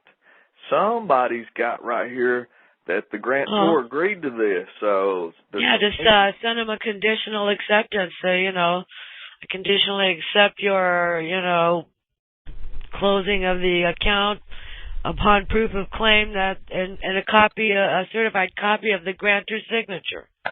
There you or go. Something to that effect, and see what they come back with. And maybe they'll open the account back up, and you can start using it again. I know. That sounds real good, that conditional acceptance, But these credit card companies, they'll think they're God. They do what they want to do. Okay. You know, and they run it through arbitration too among themselves. That was another thing, you know. It's like, we're going to run it through arbitration, and it's a neutral third party. They can do whatever they want. you know, it's just a horse and pony show, the whole thing is. But it's like, you know, I'm hoping to get these rascals on something since I got 3 of the green cards that I sent them, you know, correspondence, and they didn't, and you know, act on it in any way. And I'm just wondering, what should I have sent them? You know, if we had it all over again, and you know, what kind of letter send them a debt valid. The debt valid. It's on Dave's page. If you go to the website myprivateaudio.com. I've got a copy of that, but that is only good for the debt collectors. That doesn't count for the credit. You can modify it. No, you can modify it to suit. Okay. The credit card company. I would think so, but you know, same thing applies to them. I would think even add a little bit more. Yeah, I would think that they have to validate and, you know, a claim just the same as anyone else. If they don't have any standing about a claim, how can they request each month that? Yeah, you don't want to argue the amount or the money. You just want to argue that they are violating your or the FDCPA, whatever those things are. Okay, but my understanding on all if you send them a debt validation letter and they don't validate the debt, then you can collect $1,000 or something like that. I don't know. You have to go to knockoutcollectors.com. Right, I did, and what those guys are saying that only applies to the third party guys, not to the original credit card guys. Well, understanding. This is I don't think so. This is Al. One of the things you might do with these guys is tell them you'd like to have a copy of their income tax agreement, the income tax they sent in for the trust that was created using your signature. And you'd like, since you're a third-party investor, you'd like to see where your money's coming from that they owe you. Because that's what they've done. They've turned the whole thing into a security, right? Yes, exactly. So write them a letter to that effect. Yeah, I like that. See what they do. See what they do. I'm out. Thank you. All right. Now, that will work right there, Angie. You know? And so there's got to be some kind of like standard letter or something like that we can send to those guys, and you know, something about the IRS, because that's another thing. They never turn in anything to the IRS. Isn't that amazing how the banks never have any kind of requirement with the IRS, and yet out here the average person has to file with them all the time. They'll even file for you if you forget to. Well, I think they're all the same organization. So yeah. Well, really, that's what it is. It's just one gigantic bank is what's going on underneath it all, and that's the way they're working. And then you have just a little part of it like General Motors or Walmart or some of this other, but it all falls under just the Federal Reserve System. They're all federally regulated. Well, are they not? Yes, and that's what's going on in Washington, D.C., is just the Federal Reserve System. That's the form of government we're under. That's who controls the corporation. That's it. That's the head. Anyway, Calico, let's see what Calico has to say about that. Go ahead. Yeah, Angela, from what I understand, the discussion that we got into the other night is the original creditor, because I'm going through this with American Express. Yeah. They don't have to answer a validation letter, period. Why not? They can leave it alone. Now, when you get the letter, I got a letter from them that said, if you're not paying your bill, we're going to turn it over to a collection agency. And I thought, please do. Oh, okay, fine. Thank you very much. Yeah, it's been fun.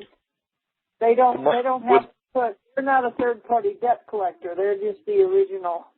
That's the way they did on mine. What they did is they just didn't go to the third party. They just went ahead and cashed the insurance policy in, see. Exactly. That's what they'll do. Yep. And then somebody will come along and buy the debt for pennies on the dollar, and they'll try to get you to pay it. Yep. I think that'll be coming like a year from now, because, sometimes they want to wait a year or two about coming back after someone.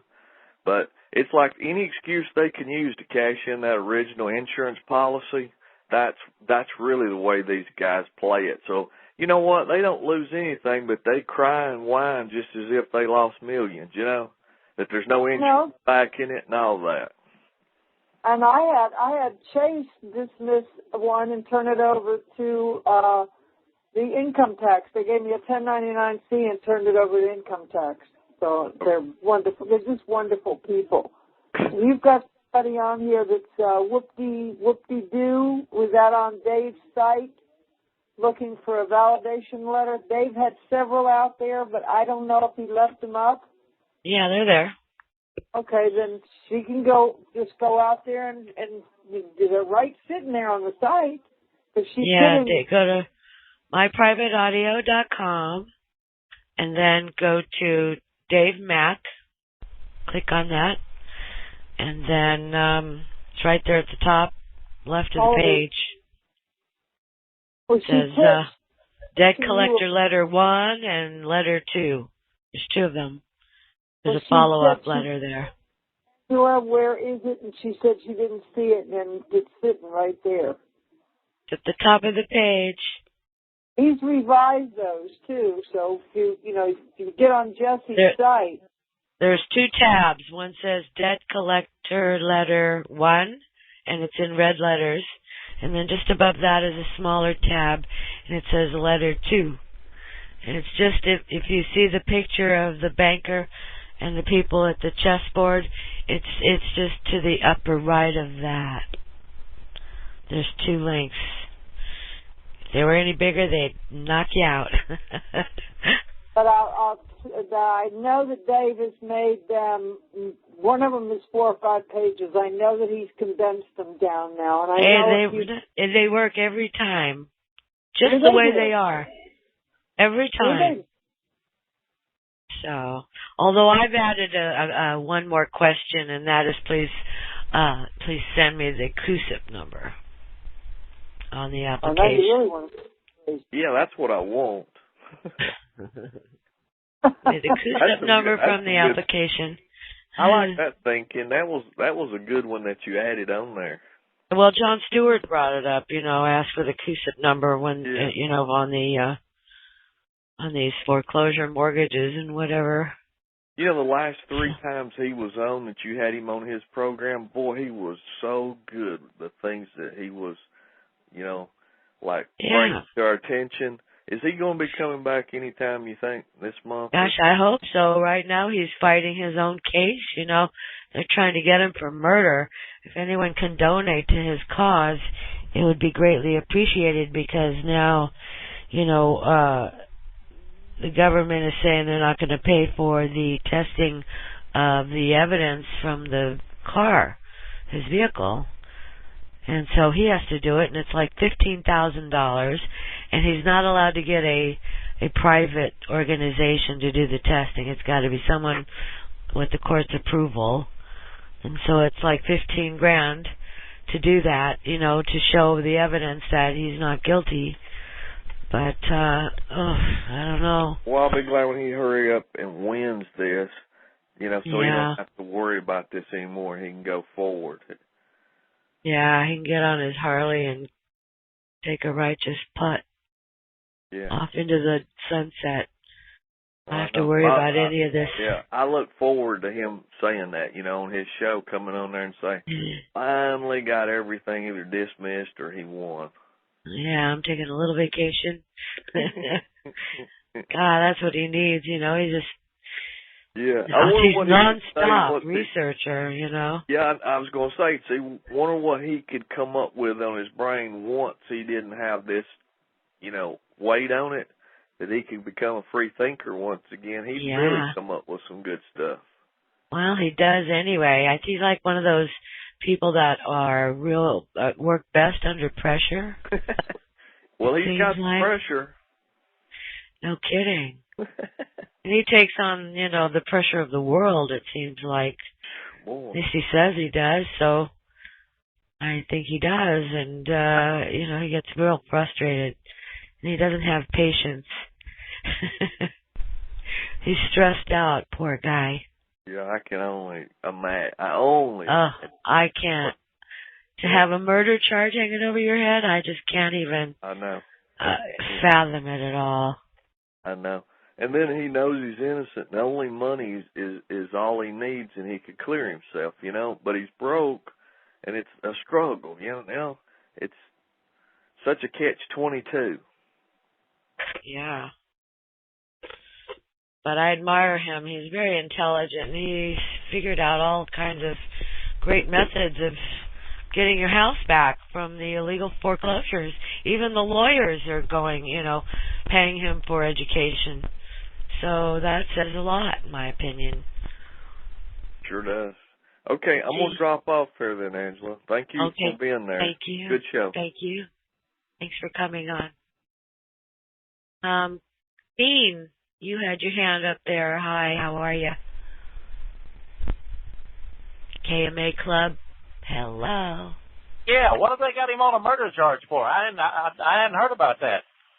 Oh my gosh. Well, you can Google his name, Jon Stewart, Arizona, murder charge, and you'll get to read all about it. He was putting up signs for the 2008 presidential election for Ron Paul. And after he put up the last sign, he got in his car with his fiancée, and they were driving down the road, and this crazy maniac, who apparently didn't like John's politics, I'm assuming, I don't know why anyone would do what they did, jumped out of their car and rushed up to his window and threatened him and his fiancée's life. The guy was like on drugs or something, totally radical. John pulled out his gun and shot the guy and killed him right there on the spot from inside his car. It was self-defense.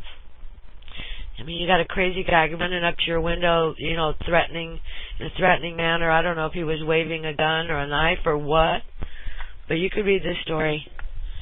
Anyway, it was self-defense. And in the process, somewhere along the line, I guess John, in another situation, testified against Sheriff Arpaio and about his abusiveness and how they've, brutally killed and beaten up inmates, and they're running drugs out of there and making money. And John, is the only one that's testified against him, that will testify against him without, being afraid of getting killed, even though he says it all the time. He thinks Sheriff Arpaio wants him dead. So he's got a few things hanging over his head right now that have to be stressful. Is that the sheriff that has the tent city prison? Right. Makes them wear pink panties and. Oh yeah, okay. Bologna sandwiches or whatever. Huh. Yeah. It's a shame. Well, too bad he's not in Texas. It would fall under that Texas law. But Your Honor, he needed killing. Oh. You haven't heard about that whole law, have you? No. What is it? The guy goes into court, and the judge says, people say you killed this man. Did you kill him? But, Your Honor, he needed killing. Oh, case dismissed. No, I haven't heard that one. But, I don't know. They've got the ACLU. I don't know if you heard me before. The ACLU has a case against the warden and the prison guards here in the state of California, saying they have guard gangs that go and beat up inmates and kill them and stuff like that. And they're asking for Sheriff Baca to step down and resign. But he says, I'm not going to. I was elected. You can't just force me to step down. I guess, I don't know. I don't trust the ACLU either, so I don't know what they're trying to do. But it's true. The prison guards are very abusive. It's terrible. It's that, that Yale experiment, if you've ever seen it, where they put guard uniforms and badges on volunteers. And have you ever seen that experiment video? It only lasted 3 days. I think it's the Stanford experiment. Stanford experiment. If you do a Google search, you'll find it. It's on YouTube. You can watch video. And then there's also the Milgram experiment, with the shock treatments. People are weird when they put on a uniform, and they want to please their supervisors or whatever, gods. Constitution Man, are you here? Are you on the call? I don't see him yet. Yeah, I started saying, I heard he was supposed to be on here tonight. Yeah, he said he was coming on. I got an email from him. He said, I might be about 30 minutes late. Okay. I said, not a problem. We're already an hour and 30 minutes late. Jeez. Unless he couldn't get any, I guess it depends on where he's at, where he can get a clear signal or something. I don't know where he is, and one never knows. But we needed an update, and I was looking forward to him being on. I had some questions, and I know some other folks had some questions, but no, he's not here yet. But we'll wait. We've got another half hour at least anyway. Anybody else wants to chime in? By the way, why is it that the credit card and the original lender of supposedly the original lender of the house loan, why is it that they don't have to answer a debt validation? I've heard that on Dave's show, and I've heard it on Jeff's show, but it doesn't really make sense. Why wouldn't they have to validate the debt just like anybody else would? Well, I sent a debt validation letter to the mortgage company. They sent a letter back, but it was a non-response. They thought they were going to pull a fast one, but nope. And then the original lender sent a letter back from the law firm saying that they haven't had anything to do with it since such and such a time, and that they just admitted part of the fraud, I think. But I don't know. Maybe we're asking for this is Al again. Maybe we're asking for the wrong thing. Instead of asking them to verify the debt, ask them to verify the security that was created. Mm-hmm. To do that. Or better yet, to, to prove that there wasn't a security made. Well, I because like what John Stewart said. If there was a security made, then they owe you some money. They made it off of your signature. They're supposed to pay 20% out to their investors, and then you pay them 20. If you paid them 20, if that was your agreement, then that would leave 60. So that means you get 60%. Yeah, so that'd be a chunk of change right there. But if they're not doing it correctly, they don't get their 20 either. I like the notary complaint and the breach of fiduciary duty. I like that a lot. I like it. I think you write that notary complaint and also have on top of that the trustee complaint. You put that into the court. They will never show up. They will default out. You have it in there for quiet title for the judge to just do it. Boom, you're done. I like it a lot. It's so simple. Everybody wants to go off and do other things that are so complicated. But this, they won't show up because they can't admit guilt. They won't show up. So you would win by default. That's what John Stewart's process is all about. Angela? Yes? The trustee complaint, is it up on John's site or? There's one, no, see. He sent it out, and he sent one out in an email, a sample trustee complaint letter, and I have it. But he said he came out with he's got these particular lawyers that he is connected with are doing a new one, and he's going to be sending it out, but he's been very busy with his own case lately. So, but I mean, you can still use the original one, and first you do the notary complaint. It doesn't matter what the Secretary of State has come back with, as long as you do the complaint and put it in there. and then do the one for the trustee, and put that in there, and then you put it in the court to them, breach of fiduciary duty. Yeah, I think I'll be doing that. I think that sounds good. Yeah, you find the trustee that's the fake one, which I think most of them are anyway. I don't think any of them are really trustees. They just sign as, just like, the robo-signers. She signed as, assistant vice president of MERS, and then on the other document she was assistant vice president of City Mortgage. They're not really assistant anything. So they're fake trustees. Right? Got it? Yeah. Yeah, and they won't show up in court to prove otherwise, okay? Because they can't. No, they can't. And therefore, you have it all built into your complaint with the default action, and what the remedy, which would be, move for quiet title, and the judge will sign it, and that's done. To get the original trustee complaint, can I just email you and ask for it? Or? Did I put it up anywhere? I think I put it. Let me see. Let me look. Hold on a second. Let me see if I put it on the website. Let me go to John's page here.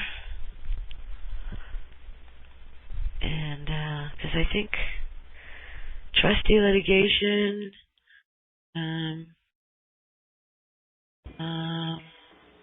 there's the notary complaint. Let's see. Show me the loan. Yeah, just email me for it. Gee, I was wondering where you were tonight.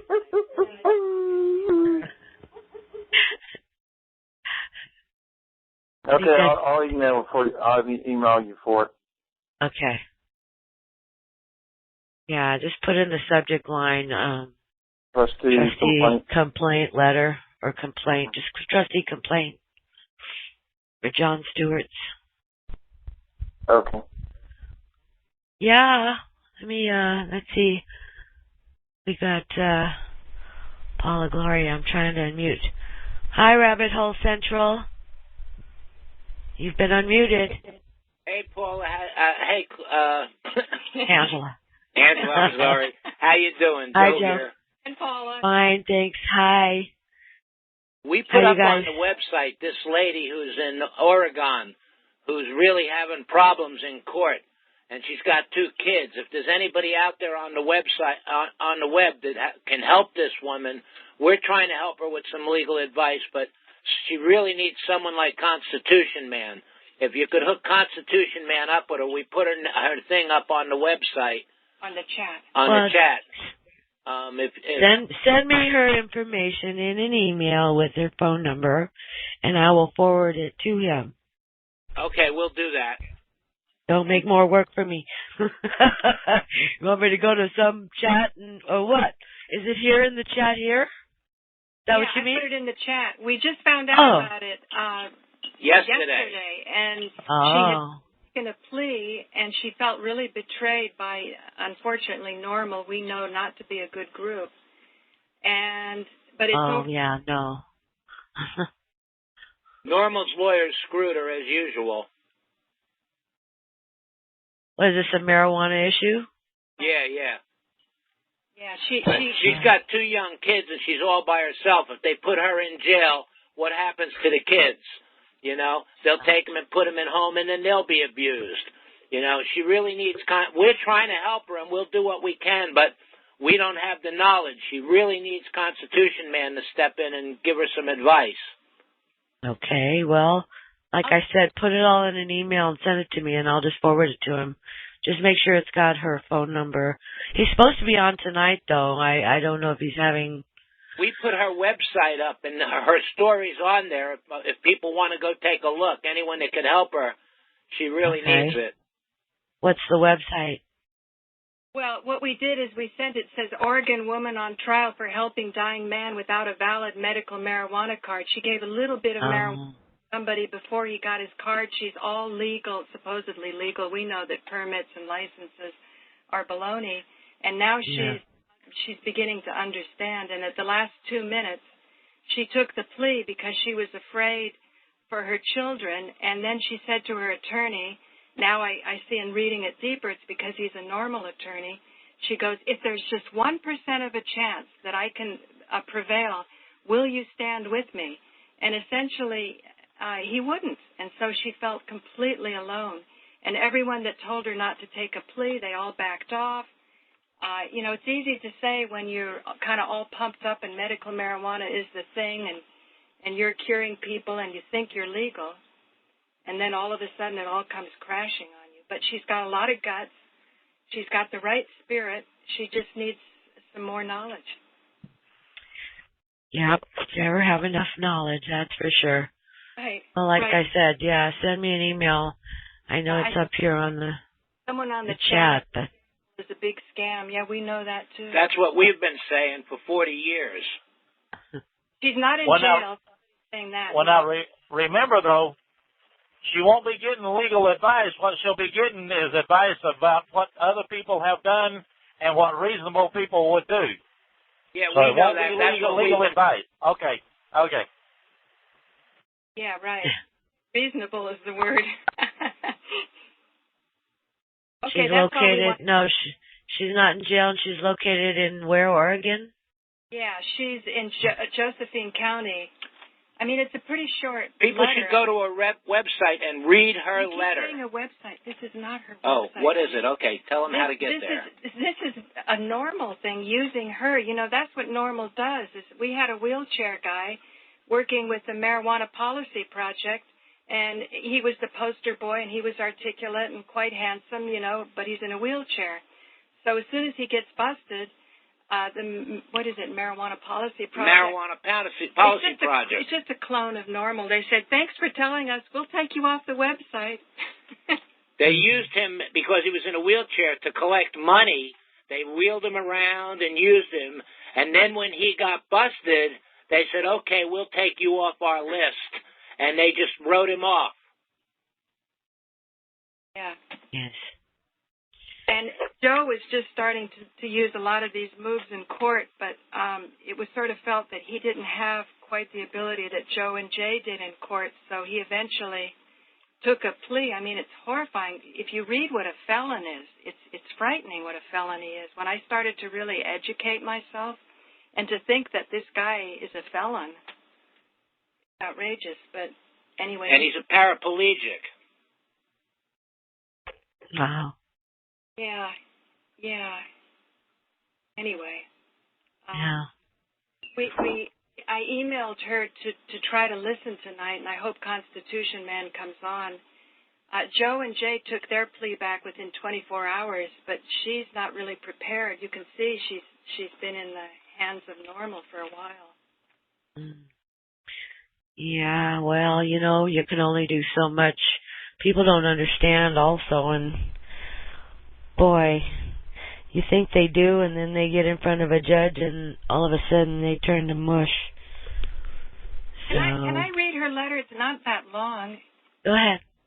It says, hi, my name is Lindy Heiss. I'm a single mom with 2 beautiful, thriving daughters.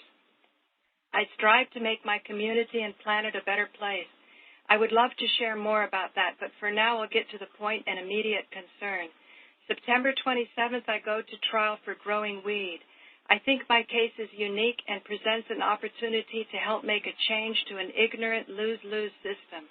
They are charging me with 11 charges, of which 9 are felonies, some with mandatory minimum sentences. If convicted, I face years in prison. I have been offered a plea, which is significantly better in terms of prison time. My attorney is encouraging me to take it based only on the risk involved of going against the officers who have conveniently created a false reality to support their agenda, bust and incriminate, as well as loopholes, gray areas in the medical cannabis defense laws. The reason I say my case is unique and holds opportunity are as follows. I am among the less than 5% in my county and probably the country that refuses to take a plea. That is probably why they want to teach me, a lesson. I have 0 criminal record, nada. They violated my rights, my children's rights, and the rights of my patients. One of my patients died as a result. I wasn't over in the amount of plants I could have. If they argue it was over, it would come down to half a plant that was in a curing phase. I don't have more usable medicine, that's what is in quotes, than was allowed.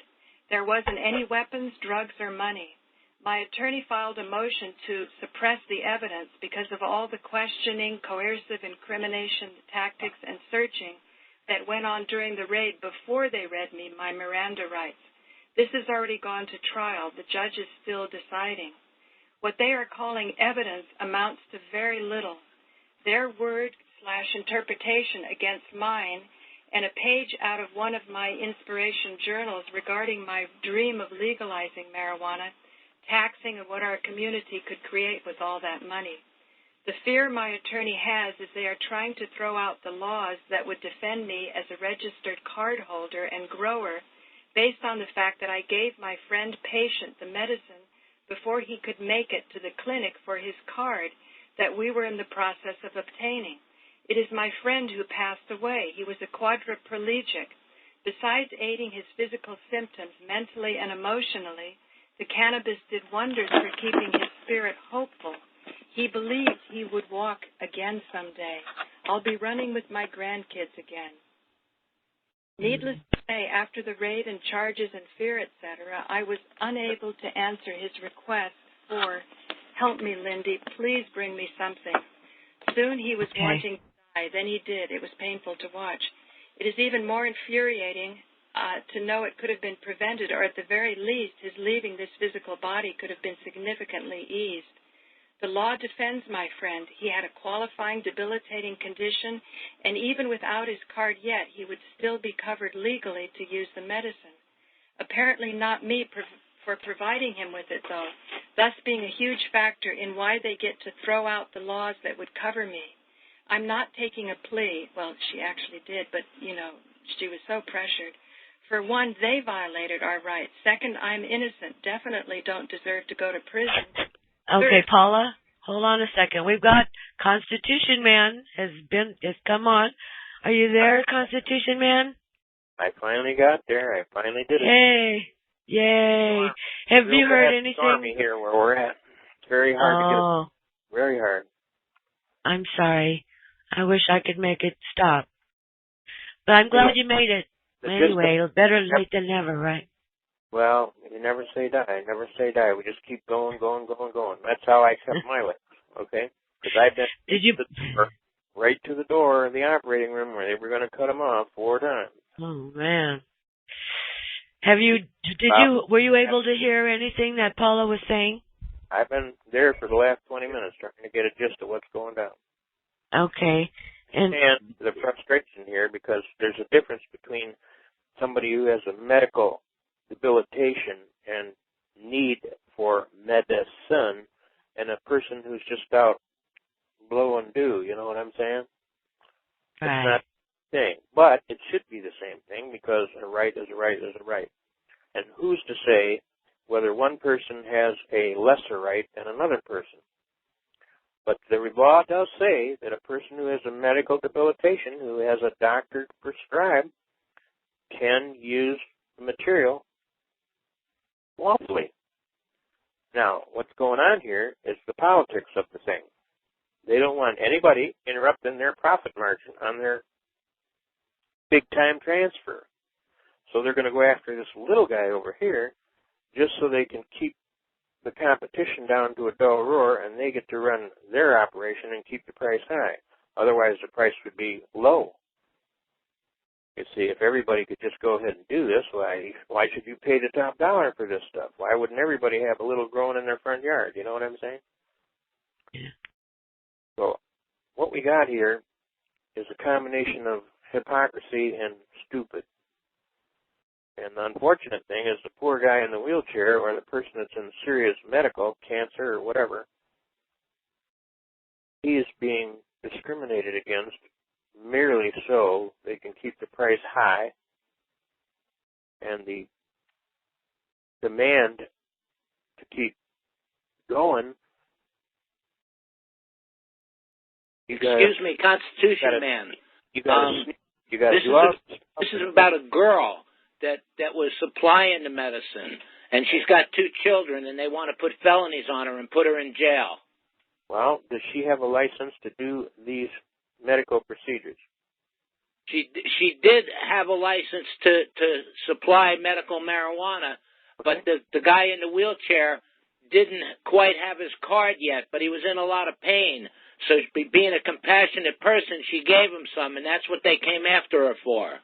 Now, when she gave him some, where did they find this? On him or on her? I don't know all the facts. She only got in touch with me and Paula yesterday, and we've been trying to help her, but we think Don't yell, Joe. Would be Don't better. Yell. Sounds like you're yelling. You've been trying to help this poor person. You've been trying to help this poor person because she was kind and helped this individual who was in dire need, right? Right, and you have more knowledge than us. We would like you to try to help her. Well, first of all, let me see if we can't get some idea of what the actual charge is being to her. Is she going to be charged with being a supplier, or is she going to be charged with possession? I don't know all the facts because I just got in touch with her yesterday. But we'll somehow get her in touch with Angela so she can get in touch with you. Well, I'll do my very best. But what it sounds like here is, I don't know what state's involved here or what their laws are involved, but there's a funny thing about the law that a lot of people don't take into consideration. Did you create the law? No. You didn't create it. Who created it? They did. Okay? Now, when they create the law, and this goes back to Contract Law 101. You go right back there and it says that the contract shall be interpreted in favor of the non-preparer of the document. Does that make sense? Why? Because the preparer could conceivably make this thing crystal clear. They could make it totally within the realm and aspects of the law. So it sounds to me like there's an ambiguity here, that they didn't make or clarify the law clear enough for all parties to clearly understand what constitutes the illegal part versus the legal part. Now, does that make sense as a summation here? Yes, absolutely. You need to talk with this woman. No, she said there's gray areas in the medical marijuana law. Well, here's the thing. The gray areas have to be enforced in favor of who? The non-preparer of the document. She didn't prepare the document. They did. Now, they had a chance to make it crystal clear. They didn't do that. Now, there's another part of the law that's a real unique part of the law.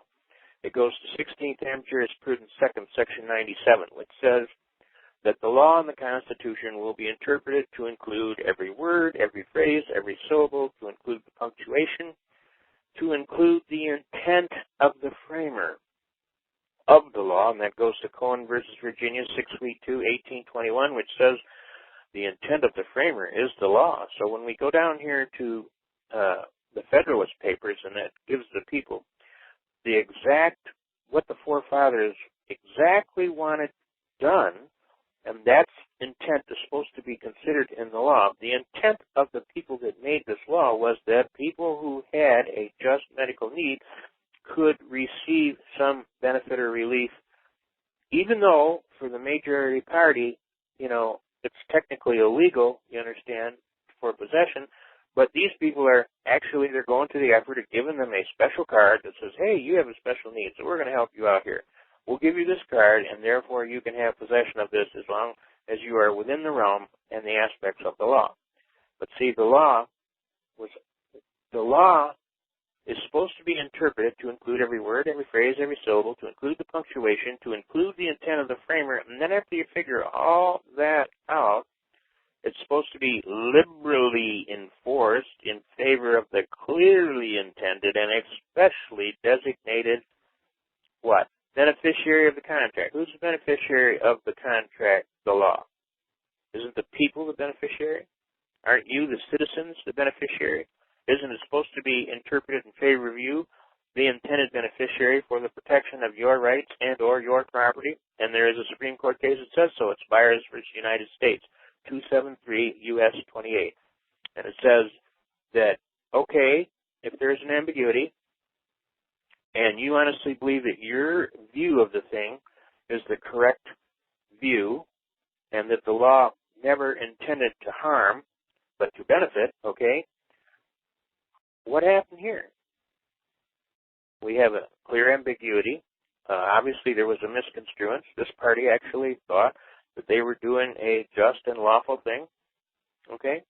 And the reality was they're coming and interpreting the strict black letter law of their side of the thing, saying, no, this was illegal. This guy didn't have his card.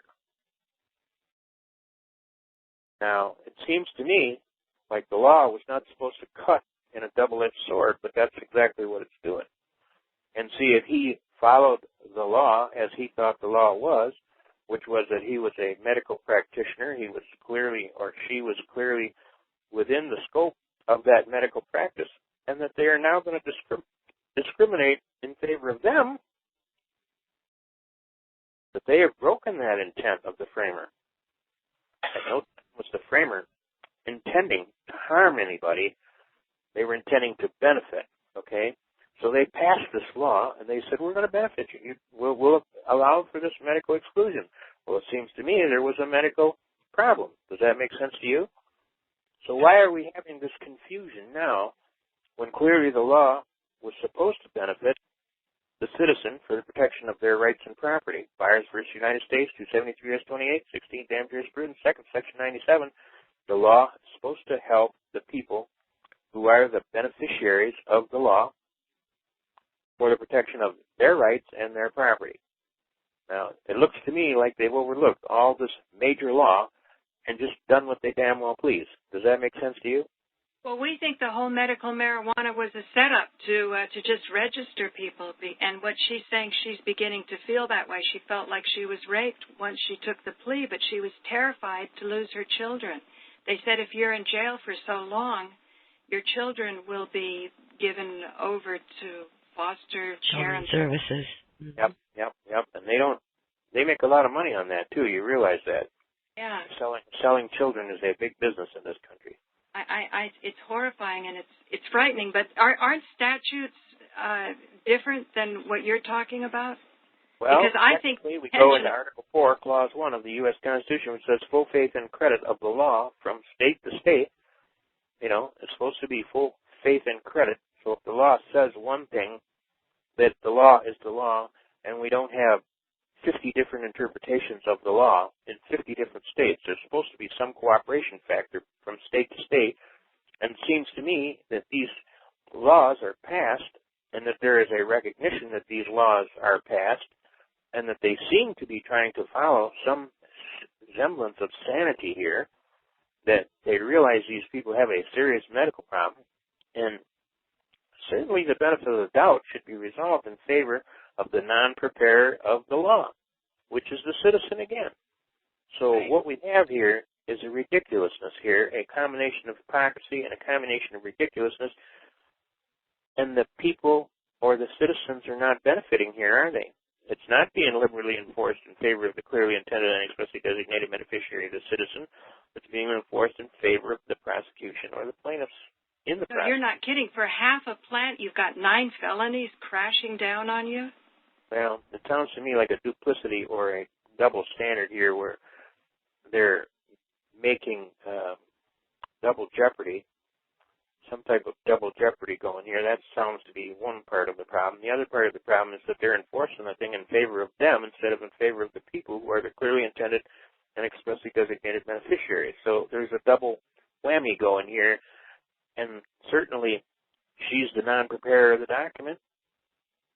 Right. So it should be liberally enforced in favor of her. She had an honest, even if it was a mistake, it was honest. And that it's supposed to be interpreted in favor of the non-preparer. Well, she didn't prepare the law. So what's happening here?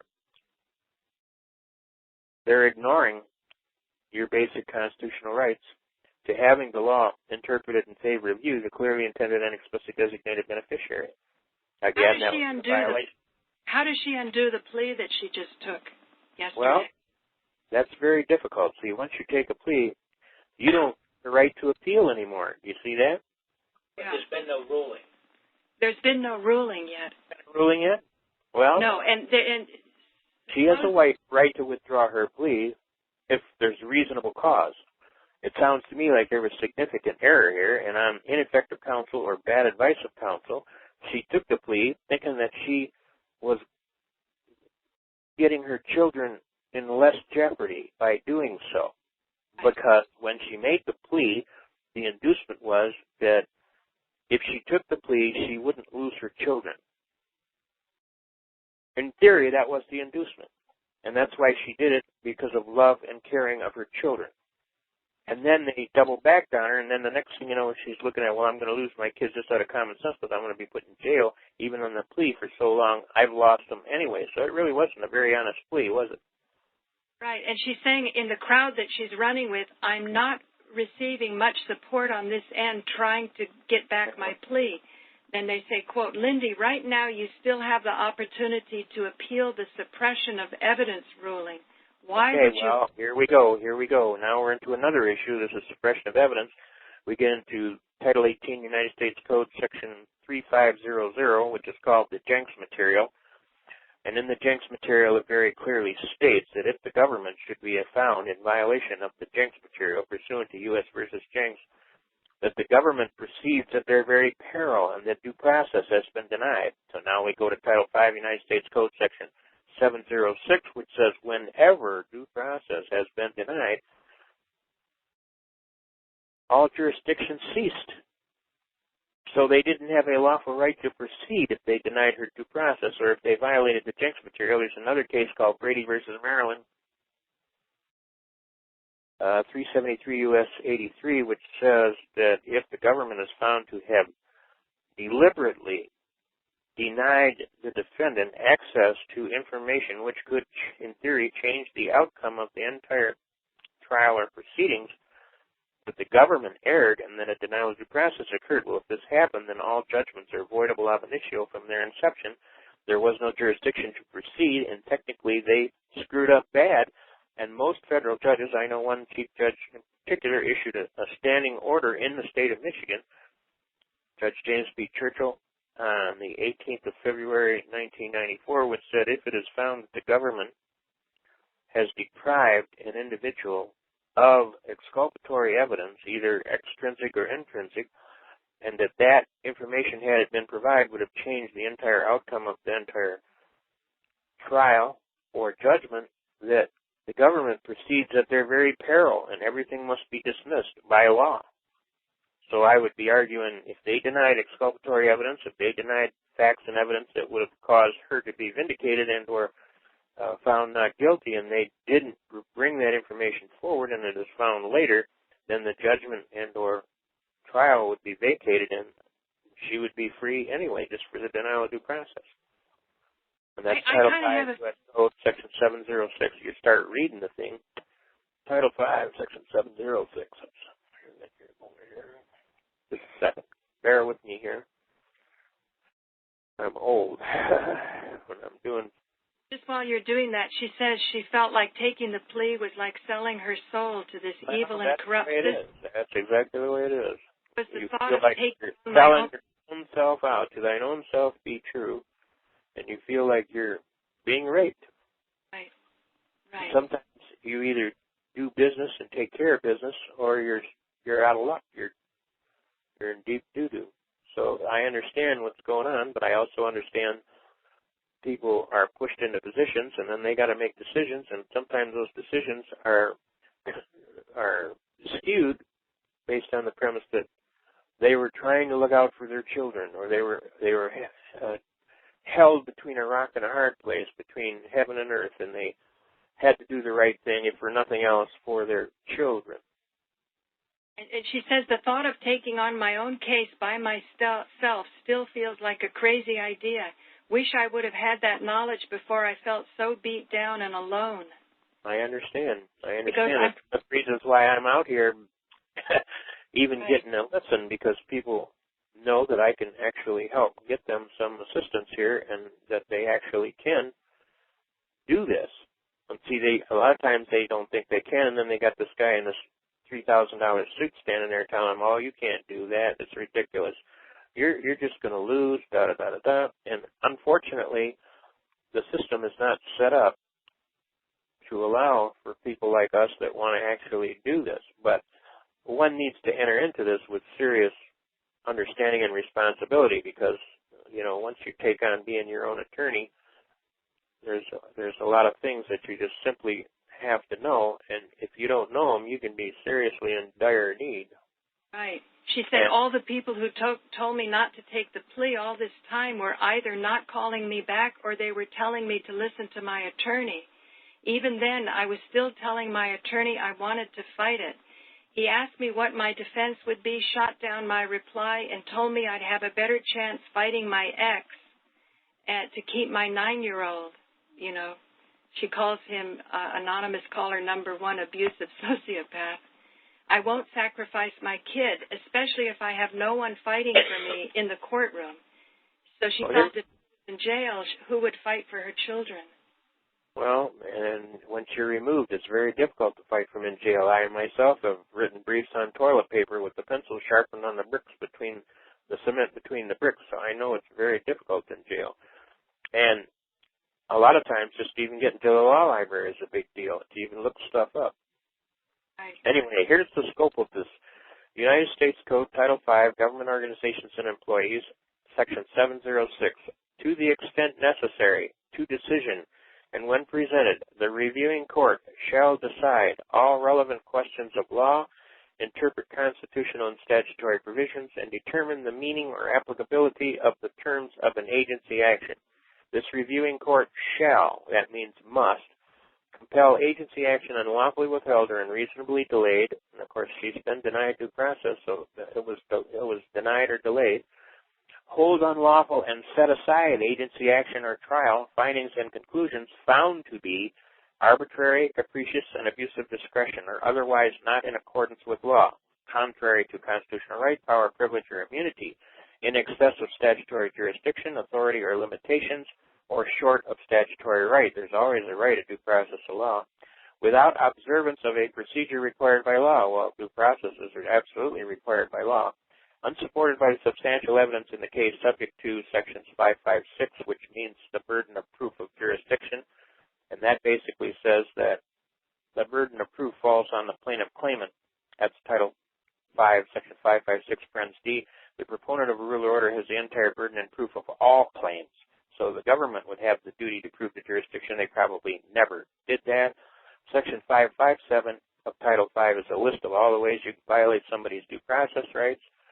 And if you violate this, of this title, or otherwise reviewed on the record of an agency hearing provided by statute, or unwarranted by the facts, to the extent that the facts are subject to trial de novo, that means you get a whole new trial over again by the reviewing court.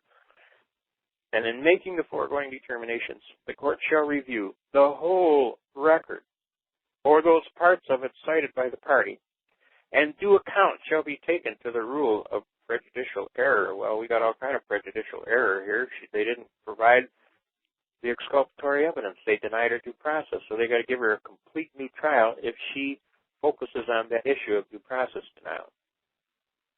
And that is the absolute supreme law of the land under Title V. And they violated the hell out of all of those points. So technically she has a right to a new trial. And they have to come forward and provide under Brady v. Maryland and under United States v. Jenks that exculpatory evidence which would change the outcome of the result of trial before. They didn't follow the law, and so that's why the chief judge in our state said, if it is found that the government has failed to honor the Jenks material under Title 18 United States Code Section 3500, they proceed at their very peril, and I will dismiss the case. So this stuff is definitely there. It can be used. She can, in fact, do this. She can pull back and force a complete retrial of the entire matter. And if it should be found that the government has deliberately denied her due process and withheld this Jenks material, they got to dismiss everything and give her damages. Wow. So there's remedy here. Well, I can hardly wait for Angela to post this and for me to send the link, and we'll be looking up all of what you just cited because you helped my husband and his son so much in their case. Well, I'm doing the best I can under very serious limitations, but I'm doing the best I can. I'm trying to get every little person their honest day, and sometimes even I can't quite make it to everybody. I try hard, but the bottom line is we just try and get to every single person, get this knowledge far and wide, and hope that people use it effectively to their benefit and or dismissal of the error here. I'd like to say this is Joe, Paula's husband. Okay. Constitution man, I use so much of your stuff in my case, and I want to tell all the people out there, you're the real deal. You've got the right stuff, and it works. And everybody should tune in to you. And if we could change America if everybody starts standing up in court. Well, I've been teaching that for 43 years now. This is my 43rd year. The important thing to also understand, though, is a lot of people only have the skill level of doing this on traffic tickets. But when you start getting other things involved, like serious matters, we also want to make sure that you understand that attorneys are valuable, too, if you get a good one, okay? In other words, not all attorneys are bad. There's some very good attorneys out there, believe me. I could tell you for sure. I know a bunch of them. But the problem is, for people to find a good attorney is very difficult. And at the same time, they have to find one that's not got a gun to his head that says, hey, if you help this person, they're going to pull your bar license, you see. That's one of the reasons why I do not carry a bar license, even though I passed the bar exam with 98% correct answers. Because nobody's coming into my office and telling me I got to let this guy lose or they'll pull my bar card, you see. I just won't do that. So they got to come after me. They got to come after me and charge me with all kind of ridiculous charges. And then we go to court, and then I wipe the floor with them, and then they don't want to play no more. Well, we love you. That way. It shouldn't be that way, but that's the way it is. So sometimes attorneys are very intimidated by the fact that if I take your case, I'm probably going to get disbarred. And you're only one little case, and I got a wife and a family and a $300,000 house payment and all kind of stuff.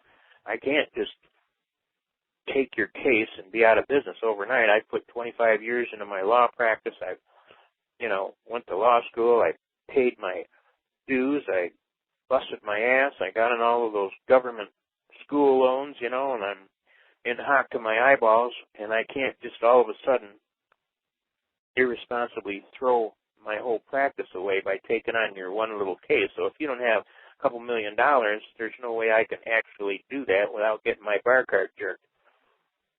So there's some serious problems here.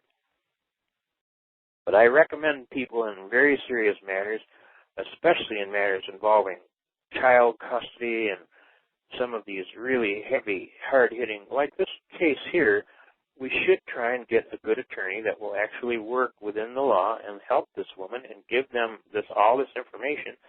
And then they have a chance of going in there and just changing entirely the whole operation and direction of this case. But now I've got to find that attorney with that kind of character and that kind of serious chutzpah. Well, we'll hook her up with Angela so she can hook up with you, because it's more than we can take on. I mean, we've learned enough to keep our asses out of jail, but I don't think I know enough for her case. Well, we'll give her the best information, and hopefully we can find her an attorney that will be willing to work. Maybe, I don't know what state she's in or where she's from. Or she's in Oregon, and she doesn't have much money, and Normal provided her a pro bono attorney, which I think was part of the problem. I see. And what happened? The attorney wimped out or quit? Well, he advised her to take the plea because she was facing much more time, but she still would be going to prison. They're still talking felonies. Yeah. Fine felonies. Well, you understand also attorneys want to win, and they consider that if you take the plea and get out from doing all those felonies in time, that also is a win. But they don't consider the fact that, well, if you go to jail, in other words, if you're dead, you're dead. Right. So that's another problem, and now we have these children involved here, and then the children have to have consideration that they need their mother. And then how is she going to be their mother in jail, you see? And then probably she has a problem with is it an ex-husband who is trying to take advantage of the situation now? No, he's one of the people who turned her in. Ah, now I'm starting to see the light here. I'm trying to figure this out. Okay. And then he turned her in, now he's going after her to get possession of the kids. Is that it? You got it. Oh, boy. Isn't it too bad to see this kind of stuff going down? It's terrible. Well, isn't it I'm not totally familiar on this. Oregon is one of the states that allowed for this medical practice of Yes, and she had a license to be a medical supplier. That's what she was doing, was supplying people. But the guy in the wheelchair had applied for a medical card. He was on the list, but he was in a lot of pain, and he was terminal. And she helped him by giving him some medical marijuana medicine, and he hadn't had his card, so that's one of the things that they're using to get her. And then for the amount that she was growing, according to her letter, she was a half a plant over. I don't know how you have a half a plant, but she was a half a plant over the legal, what she was allowed to have. This is ridiculous. Prove it. That's what we I said. conditionally accept your offer upon proof of claim. Well, I'm well aware of the proof of claim, but at the same time, they have a proof of claim, too. One, that they have jurisdiction. They're a bankrupt corporation. Technically, they don't exist under the law. So we got House Joint Resolution 192, June 5th, 1933, that says they're bankrupt. They don't even exist. So how does a bankrupt corporation come into court and make claim? How does the prosecutor, who's probably not even a serious licensed attorney to practice law from the bankruptcy court, he probably doesn't have a certification that he is a bankruptcy trustee, so he doesn't even have a right to talk, period. And your party. And the reality is they did this whole thing 100% unlawfully anyway, because they denied her due process of law and denied her exculpatory evidence pursuant to U.S. versus Jenks and Brady versus Maryland. So they broke the law when they did that in their oath of office, you see. Now, are we starting to see a trend here? We got to hook you up with her. Well, we'll see what we can do. We'll try and figure out. Have her listen to the audio after it's up there, and then have her. That way, when she does talk to him, she'll have a better grasp of what he's talking about. Well, we're willing to do anything. We really want to help this woman. All right. Well, find a way to get me the contact information, and I'll do my best to try and give her some serious points so that we can try and get her. See, they won't argue this bankruptcy issue. They don't want to go there. Really? They will. All right, good. Get her out of here. Get her out of here now, because if they have to bring this up in a forum, why, it'll be recognized across the country on the news. We can't have people thinking we're bankrupt. Why? Because you're civilly dead. You don't exist. What are you talking about? This is the United States of America. We can't have that. It sounds really powerful because really at the basis of the prison system is the bankruptcy of the country. Well, I think, there's a lot of basis for the prison system. It's purely profitable to trafficking in people. It's always been profitable. It's just who does it and whether or not they're lawfully entitled to do that. Anybody else would be busted for slavery. Well, that's why we didn't like the medical marijuana movement, because regulation means more prisoners. Well, it also means the fact that they're given an illusion that they're trying to help people, when in reality they're just trying to fill their own pockets. Success on themselves and fill their own pockets on the sale. Right. They're just trafficking, period. Right. And also up in Canada, we heard from Christian Lorette, who's the producer of Run from the Cure, that talks about the oil that cures cancer, was saying that by the time people get a card in Canada, the grade that they get from the government is such bad quality that the patient still has to get it illegally in order to get what he needs for the remedy.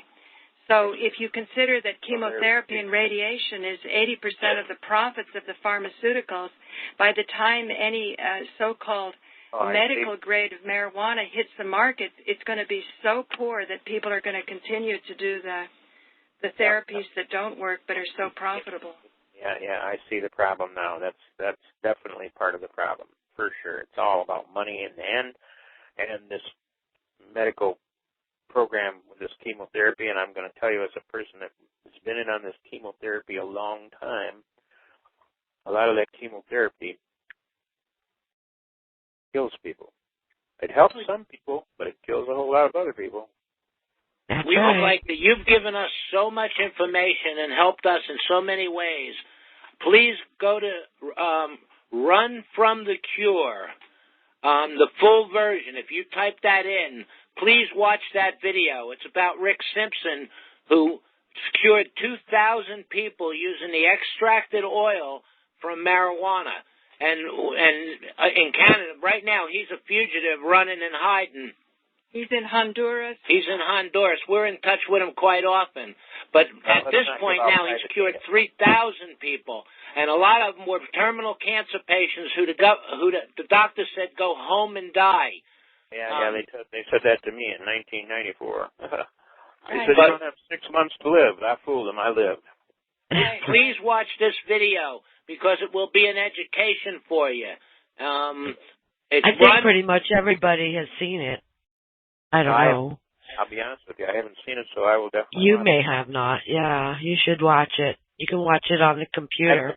Constitution Man, they had him in court up in Canada, and he's a feisty man.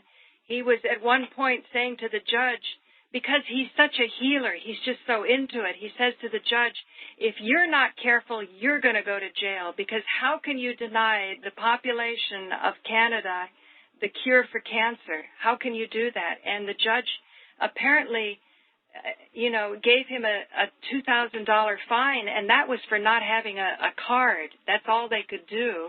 But he felt that when he got the award from the High Times magazine in Amsterdam, that it was a trick to get him out of the country, and while he was out, they came and raided his place. He knew that they were always trying to raid, so he had cameras around, and the cameras were all posted so that the SWAT team could tear down the cameras, but they missed one camera, so they actually got all the SWAT team on camera, and they put it in their local community in Nova Scotia, but he didn't feel it was safe enough for him to come back, so then he was taking refuge in Czechoslovakia, and most recently he's in Honduras.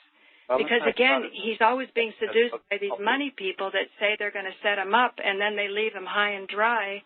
And he said he went from Costa Rica, where he was supposed to have a clinic and everything was going to work well, and he said they just left him. And then he had to go to Honduras, where he said at least he wouldn't starve and he would be warmer than where it was in Costa Rica. Well, I think, there's some special problems. I'm not for helping the bad guys, so let's not give out private information of where this guy is or may be or might be. Let's not help the bad guys go after him, okay? No, he doesn't care if people know, because he's hoping that people will send donations. That's about the only way he can survive. Work out his plan. Let him work out his plan. Well, he's already communicated that to us, that he wants us to tell the world where he is. We're just following what he wants. We would never do it without him saying that. You checked with him, and it's okay with him. I stand corrected, but until I know that, I'm going to be erring on the side of him. You know what I'm saying? You're right. And we're in touch with him quite often. These were his explicit instructions. Okay. All right. As long as you have that and his go ahead, then I don't. Well, this is kind of how he operates. Like, he was growing 1,600 plants in his backyard in Nova Scotia and just giving it away to everybody. And because of that, he was so popular. So when the raids started coming in, you can imagine that made the Royal Mounted Police very unpopular. Yeah. And he rather prevailed in court. Everybody said it's amazing he stayed out of prison, but he's a healer. He wasn't selling any of this oil. He was giving it away free, just healing people. And he has healed 3,000 people.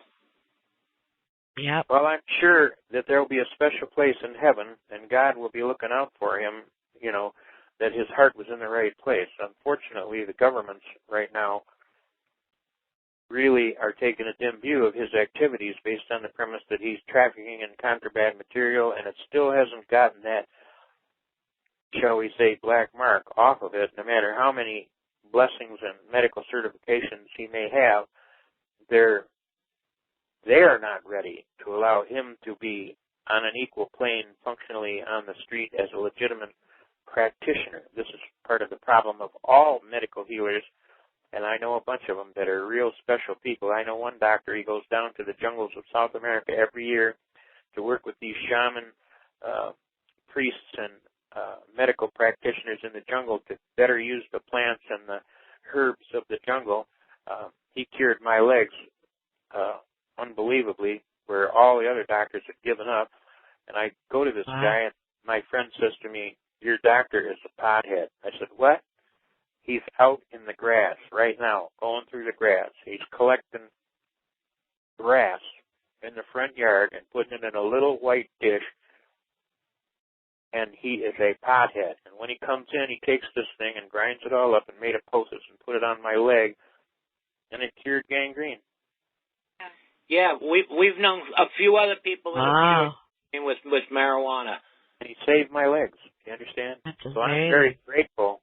And he learned this stuff from those shaman priests down in the jungles of South America, working with them on cures and medical practices. Now, he's a natural healer. He's a certified regular doctor. He's got his doctor's degree and everything. He's also a practitioner and licensed by Chinese medicine to practice acupuncture. I mean, he's a chiropractor. I mean, he's a natural healer, and people just have to line out the door. The guy is renowned. They just they call him Doc, and everybody knows who he is around this area, and all the doctors are jealous as hell of him because he cures stuff that nobody else can cure. And it's because of his knowledge and working with these shaman priests. And if you go in his back office, I'm always amazed. There'll be books everywhere on the floor, papers and documents, and when he's in heavy research to look something up, why, he don't fool around. And you'll go down, he'll be sitting in the middle of the floor, and there'll be books everywhere where he's studying and learning how to do stuff. And he just doesn't sit there and charge you big fees and say, "I'm Dr. So-and-so." He actually does the deal. And I mean, he cures cancer like most doctors cure colds. I mean, he's really good. But he sounds like the same kind of person who has that same kind of God presence in his heart to help every little person. And this guy is absolutely beloved. They would no more think of going after this guy than the man on the moon. They'd have people screaming if they did.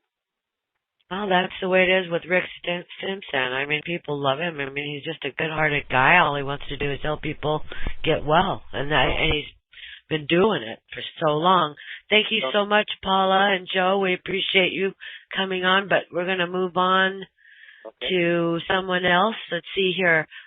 PA Pro Se, if you have a question, plus *8, press *8. If you have a question for the Constitution Man, go ahead, PA Pro Se. Favor, get me the data so I can get that woman some help, okay? I will. I'll get you that email. All right. Hi, Angela. Hi, who's this? Hi, this is Frank, PA Pro Se. Okay, hi. Do you have a question for the Constitution Man? Yeah, hi, Constitution Man. Just wanted to say thanks for joining the call tonight, and glad to see you made it. I'm finally made it. And thanks for serving our country. And we're trying. We're really trying. We did serve our country very seriously. Seriously. I appreciate that. I'm still serving our country. I'm still trying to make it to the way things work. Yes, you are. Hey, I know I was doing some reading there on the law that you gave out on one of your previous shows. You were talking about 31 U.S.C. 3124. Okay. You know, in the I guess where they had in the Supreme Court case, Memphis Bank and Trust versus Garner. Yep, Ed L. Garner. Yep. Yeah. Garner was the Secretary of State for the state of Tennessee. You know, I found that pretty enlightening. The whole thing that they moved that statute. I can tell you, it was a shock for me because I realized everywhere I went, in every law library, it was done. So that was a command decision, boy, from the top. Yeah, the 31 U.S.C. 742, they moved it to 31 U.S.C. 3124. Yeah. The thing I was noticing is I was doing some surfing on the internet the other day, and in light of that court case, Memphis Bank court case, and this document came up.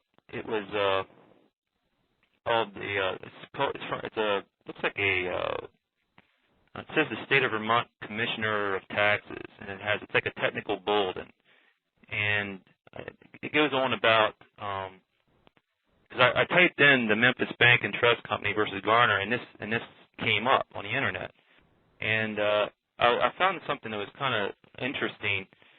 It appears as though that these taxing authorities are trying to make it sound that the interpretation of that 31 USC 3124 only means something like people like the federal, like the state has to deal with states having the ability or not having the ability to tax the federal government when they sell them bonds or obligations or. Right. Well, it deals with what is called executive franchise in terms of discriminatory franchise. That's what the Memphis Bank case was really totally about.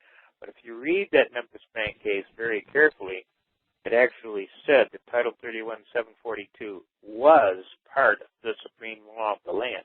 So they didn't have a right to touch it, period. They certainly didn't have a right to pull it out of the book and then move it to the back of the book at 3,124, and then they didn't put any, this has been repealed, revised, or otherwise changed, and is now located at section 3,124. Their clear intent was to hide it in the back of the book by fraud, by silence. Their intent was to do fraud because legally they were held to the standard in Title 31-742, and when they did that, they voided any claim that they had for fraud. Yeah, what concerns me is the fact that they're trying to give the impression to the casual reader, reading this document with non-discriminatory franchise. Yeah, I know how they do that. You know what I mean? Like they're not actually putting they're not taking the Memphis Bank and Trust case and putting it in its proper perspective. Right. That's right. Okay. And they're doing it deliberately to obfuscate. In other words, to make like a bathroom window so you can't see through it. Yeah. They're giving didn't hit you, my hand did. One of them kind of arguments, okay? Right. And the reality is if you read the Memphis Bank case, what they're talking about in that case was discriminatory franchise because the state of Tennessee was discriminating against federal bonds. And the whole case, the reason it came to trial, the reason why the government sued the state of Tennessee is because Tennessee was giving their Tennessee bonds priority and special dispensation and handling over federal bonds so that people would buy their Tennessee bonds over the federal bonds. And when the federal government found out, they sued the state of Tennessee, and that's what the case of Memphis Bank versus state of Tennessee was about, because they were doing discriminatory franchise. Now, if you read the Title 31, Section 742 very clearly, it says, except as otherwise provided by law, all. That's all. Last time I checked, all means all, right? Mm-hmm. So except as otherwise provided by law, all stocks, bonds, and other obligations, and all other obligations are exempt from state, municipal, and local taxation. It clearly says that. Then it says, it goes on further to say that this exemption extends to every form of tax. Every form of tax, which would require that either the federal obligations or the interest thereon, or both, were considered directly or indirectly in the computation of the tax. Okay? So, there is nothing but federal obligation. You look up Title 12, Section 411, and it very clearly says that these Federal Reserve notes are obligations of the United States. So when they are figuring a tax on so many percent, and then they are figuring a percent, okay, so they're in direct violation of Title 31-742. They're using federal obligations. They're clearly using Federal Reserve notes or comparisons thereof. When they do your property taxes, they come out and say, well, your house is similar to these other two houses down the block, okay? And they are in the range of about $325,000. But out of fairness, what we'll do is we'll average all three of them together, and then we'll divide it by 50%, so we get a 50% amortization value. And then we'll take that figure. So if it was valued at $300,000, we'll only take $150,000, and we're using a percent to do that, okay? And then we'll multiply only the points that were approved on in elections for your school and all this local taxes, okay? And usually comes to around 13 to 15%. So then they say, okay, and we'll multiply 50% times, or 15% times the 50% value of your averaged house with two comparables, and then that's how we figure your property tax. So, well, let me ask you, did you use obligation of the United States government? Bingo. You did. What? 350,000 or 300,000 what? Federal Reserve notes. Reserve notes, right? Isn't that what they use? Federal Reserve notes, right? Aren't those obligations of the United States? Well, Title 12, Section 411 says they're obligations of the United States, okay? Okay, and then they started figuring percentages for figuring their amortization value and their percentage of taxes owed. Isn't that right? Well, didn't they figure a percentage on top of that? Well, what does the law say? Except as otherwise provided by law, all stocks, bonds, treasury notes, and any other obligations of the United States are exempt from state, municipal, and local taxation. This exemption extends to every form of tax, which would require that either the obligations or the interest thereon, or both, be considered directly as I'm grabbing it out of your mitt or pocket, or indirectly as I'm figuring it on the property taxes, you see. It extends to every form of tax, right? What is it they not understand? They're in violation. This was upheld in the case of Memphis Bank versus State of Tennessee at L. Garner, which upheld Title 31-742 as the supreme law of the land. Period. So, okay, they're talking about non-discriminatory franchise. Fine, that's one part of Title 31-742. You can't do discriminatory franchise. Well, that's what the state of Tennessee was doing. They were discriminating. Tennessee bonds versus federal bonds. They got busted. They got sued.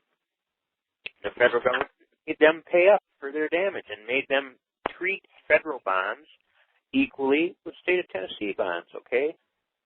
That's what that lawsuit was about, the Memphis Bank versus State of Tennessee. But in that case, the Supreme Court ruled that the entire Title 31-742, all of it, was the supreme law of land, not just the discriminatory franchise part, but all of it.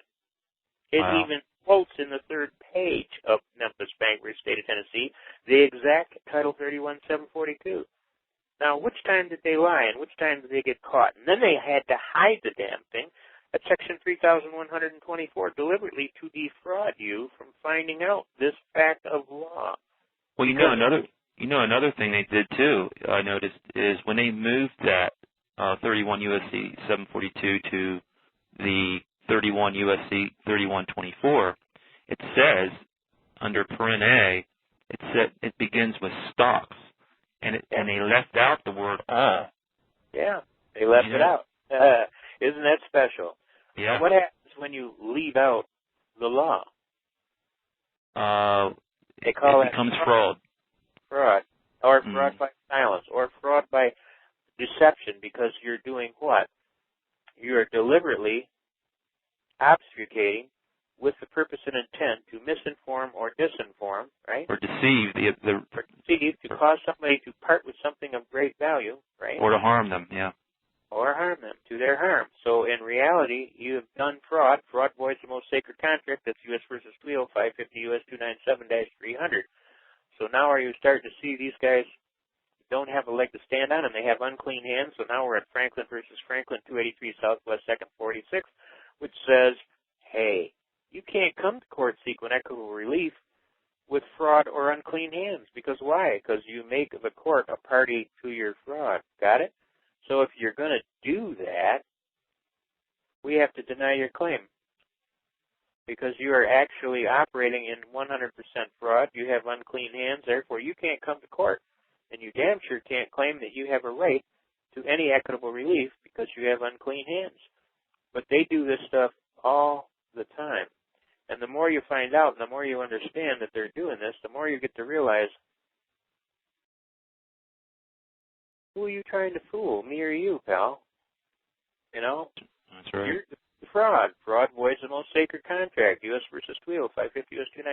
297-300. You're doing fraud, and fraud voids the contract. So how do you come to court, even bringing your complaint? How do you do that? I don't see how they can wake up and look themselves in the mirror with an honest face. You know? Well, you need to take a look at this here. I'll share this with you right now real quick and dirty. Yeah. And you're going to see there's no way that they can do this. It's 100% unlawful, period. And they're getting away with it only because of misinformation or disinformation, and that their clear intent is to deceive, to cause you to part with something of great value for the specific purpose of being injured. Now, we go to Black's Law Dictionary, page 660 of the 6th edition. An intentional perversion of truth for the purpose of inducing another, in reliance upon it, to part with some valuable thing belonging to him or her, or to surrender a legal right. A false representation of a matter of fact, whether by words or conduct, by false or misleading allegations, or by concealment of that which should have been disclosed, which deceives or is intended to deceive another, so that he or she shall act upon it to their legal injury. Anything calculated to deceive, whether by a single act or combination, or by the suppression of truth, or by the suggestion of what is false, whether it be by direct falsehood or innuendo, by speech or silence, word or mouth, or look or gesture. Delonte versus 1st Pennsylvania, 318 Pennsylvania Supra 90. Now, a generic term embracing all multifarious means which human ingenuity can devise, and which are resorted to by one individual to get advantage over another by false suggestion or by suppression of the truth, and includes all surprise, trick, cunning, dissemble, or unfair way by which another is cheated. Johnson versus McDonald. It's clearly similar to bad faith and or fraud are synonymous, and also synonymous of dishonesty, infidelity, faithlessness, and unfair way. Okay? So did they, when they deliberately removed that from the law book, and they didn't tell you that it's been moved to section 3124, the clear intent was to deny you access to that, but at the same time they didn't tell you that Title 31, 742 was repealed, so it still stands as law. and not only that, but they didn't tell you that they changed the wording. They omitted words. Exactly. Now, when you start getting into this, and you start reading the denials, and you start realizing, it goes on and on, it goes on. Now, we enter our constructive notice of objections to this arbitrary and capricious deliberate administrative abuse of process, and also to our formal notice of lispendence. You're about to be sued because you're doing fraud to me. I'm telling you, I'm going to sue your socks off, if you keep this garbage up. And then you get into where it says, let's see here, Prudent, U.S. versus Prudent, 424 Fed 2nd, 1021, and U.S. versus 20550, 297-300, which case held silence can only be equated with fraud where there is a legal and moral duty to speak the truth, and when an inquiry left unanswered would be intentionally misleading to the injury of the parties, then fraud has been done. Further, in Dunaway versus Struick, it goes on to say, 96 Arizona 246, where a case held, fraud may be committed by a failure to speak when there is a duty res ipsa locutor, which means an absolute duty like a father or mother to their child, and they have exclusive control. They can choose to tell the truth or not tell the truth. And in speaking, the duty of speaking the truth is imposed. They have a duty to speak the truth, just like you have a duty not to lie. So further, it goes on, Beatty versus Arizona State Dental Board, it goes on, fraud may be committed by a failure to speak when the duty of speaking is imposed as much as speaking falsely. You can't speak falsely. They call that perjury, okay? In State versus Coddington, it goes on, Arizona Appeals, 113 Arizona 480. It goes on, when one conveys a false impression by disclosure of some facts and the concealment of others, such concealment is in effect a false and or fraudulent act, okay? Representations that what is disclosed is the whole truth and nothing but the truth, and that's a lie. And one can go on, and suppression of a material fact which a party is bound in good faith to disclose is equivalent to a false or fraudulent representation, thereby inducing me to my great injury. Lye versus Lloyd, 224 Pacific 2nd, 356, goes on, when one conveys a false impression by disclosure of some facts and holding back other facts, fraud or deceit may arise from the silence where the duty to speak the truth is absolute, as well as prohibition from speaking an untruth, because they call that perjury, and that existed. And it goes on and on, Morrison versus Acton, and all these cases, it goes on. In short, these cases go on and on and on, so any party could be given sufficient notice or warning of activity which would or could be fraudulent. and books of considerable collections at law libraries speak volumes to this very subject. And clearly plaintiff knew or should have known when they did this fraudulent act that their intent was to deceive and or injure me and cause me to part with something of great value by failing to disclose the Title 31, Section 3124. You see. And so fraud was done. Fraud voids the most sacred contract. You don't have a cause of action for which relief can be granted. Your Honor, may it please the Court, I move for dismissal with prejudice, failure to state a cause of action upon which relief can be granted. I kindly collect my costs and fees here and finish patently. Whoa, slow down. Now, do you understand why they don't like me when I come to their court? Yeah, but no one can understand what you're saying. You're going a million miles an hour. No, but I'm in battle here. When I'm out on the floor, I don't give 1 inch of ground. I go right to the throat. And see, they are sitting there realizing you're not going to beat this guy. They know where you're coming from. They know where you're coming. Hey, yeah. Going to win because they know what I'm telling them is the God's truth, and they know they're guilty as hell. Then it's like, oh hell, we got to let this guy go, and then he'll turn. The judge will stop everything. Well, Mr. Prosecutor, would we venture a response? And the whole court just busts out laughing. And one lawyer usually yells, "It's your turn to talk, Mr. Prosecutor, on your feet." And then the judge, all right, I'll clear this whole courtroom if I get one more outburst from the peanut gallery, okay? And then it's like, well, Your Honor, in light of the facts presented, we have no other recourse but to dismiss this complaint. And the judge will go, good answer. I don't think you're ready for this kid today. I think he kind of go right through you, kind of like Grant went through Richmond. And your tail feathers would be on fire. The reality is they don't want to play when you have this kind of data. Right. I have 2 more questions, and then I'm going to get off so that someone else have a chance. The first question is just a simple one, but I mean, well, maybe not be simple, but I know you mentioned HJR 192 earlier, and about that, that act in 1933 basically was the declaration that the United States was bankrupt, that the United States government's bankrupt. I've done a lot of reading on that, and I'm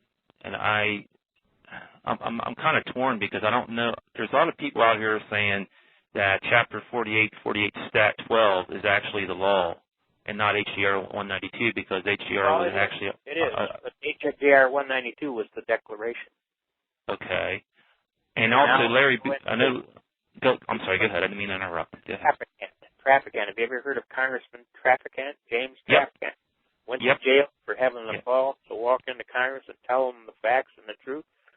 Well, he basically stated in his pleadings before the Congress that we are a bankrupt corporation. And the reality is that House Joint Resolution 192 is merely just the tip of the iceberg, you understand? Yeah, you can go to the 48. That goes into the actual depth of what the deal is, okay? But when you are bankrupt, you are bankrupt. You're civilly dead.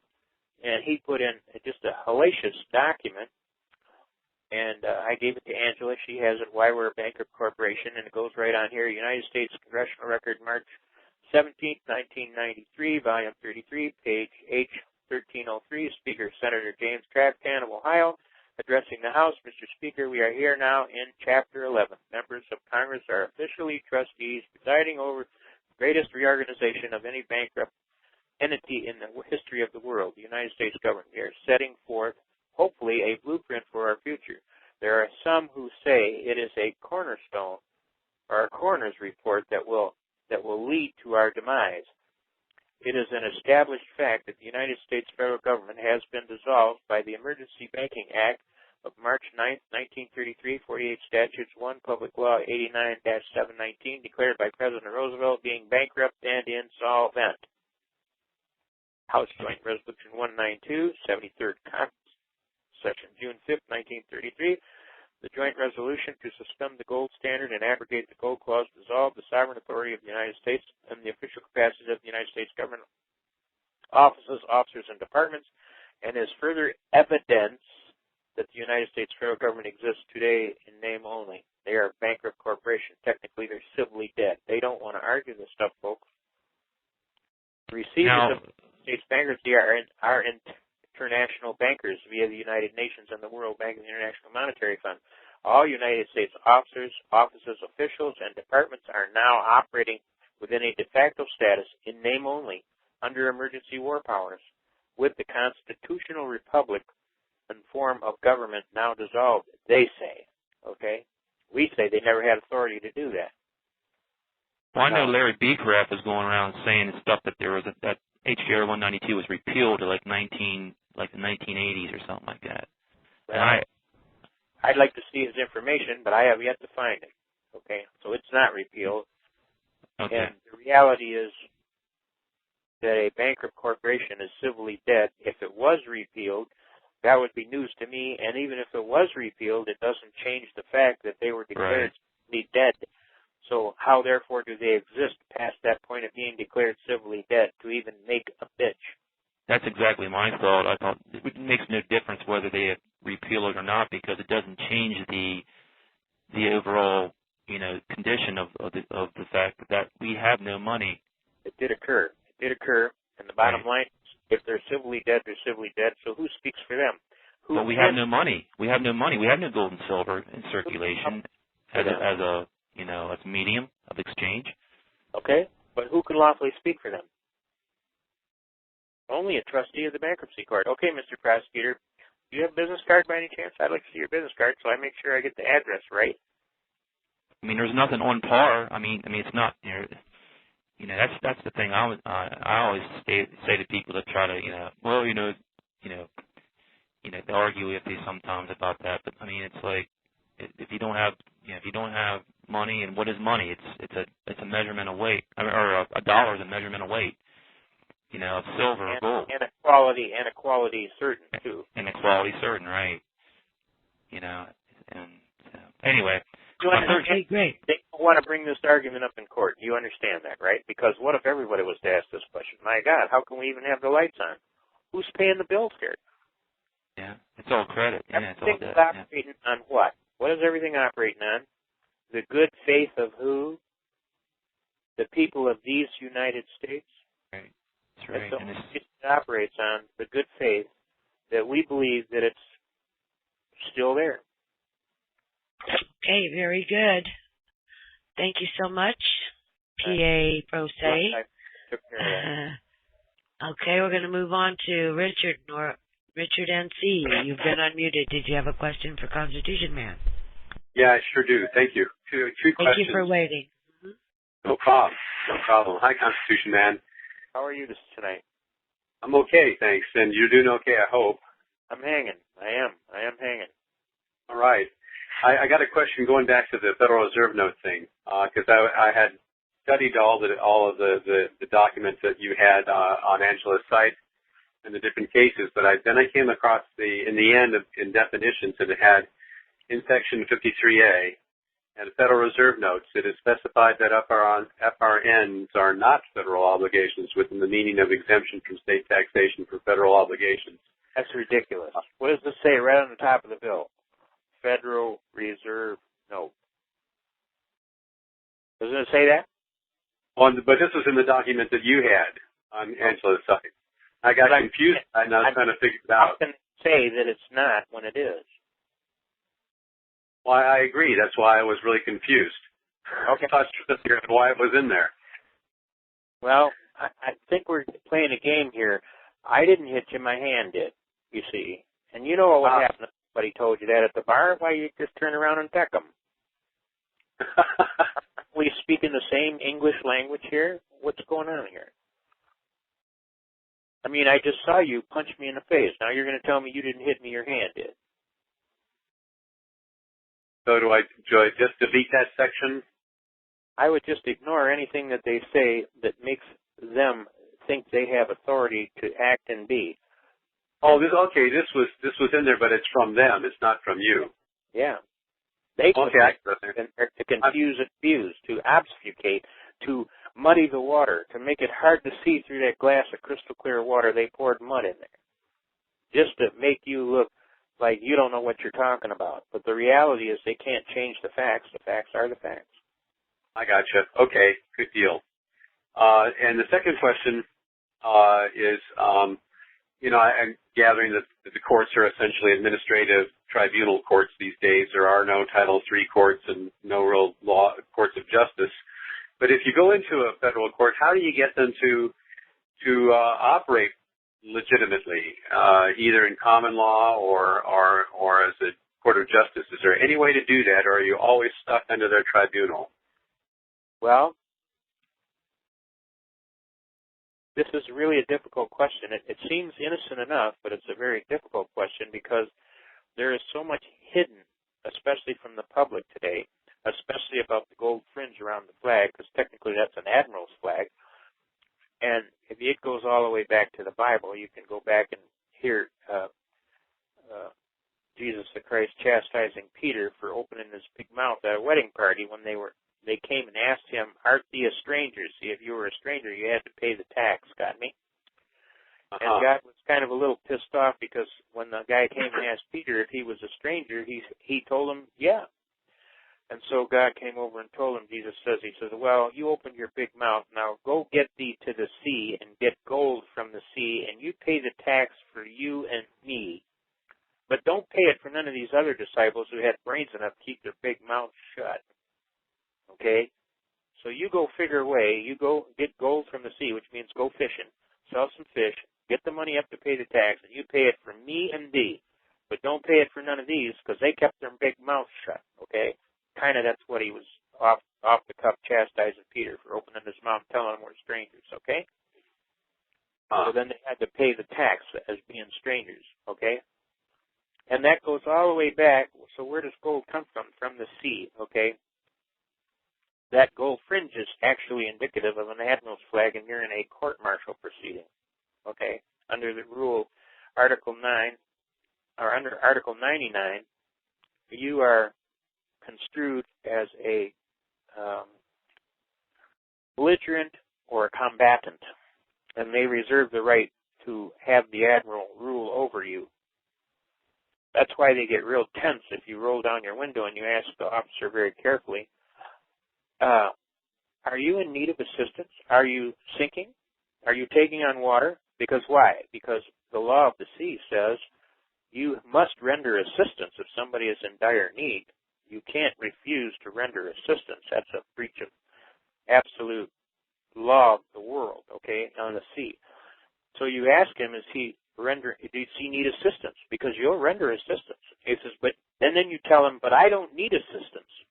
I'm not sinking, okay? I don't need your assistance. I am the captain of this vessel, and you may not board my vessel. Now, he's sitting there wondering, oh, what have I gotten into this time? I just know I have walked into something big here. I'm going to call my sergeant. And, of course, when he does, the sergeant tells him, for God's sake, don't give that guy no ticket. You understand? Because he's right.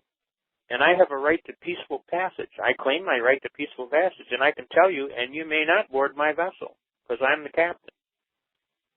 In the rules of the sea of international law, you can't board a vessel unless that captain gives you permission to come aboard. So what we're using here is what is called the old law merchant.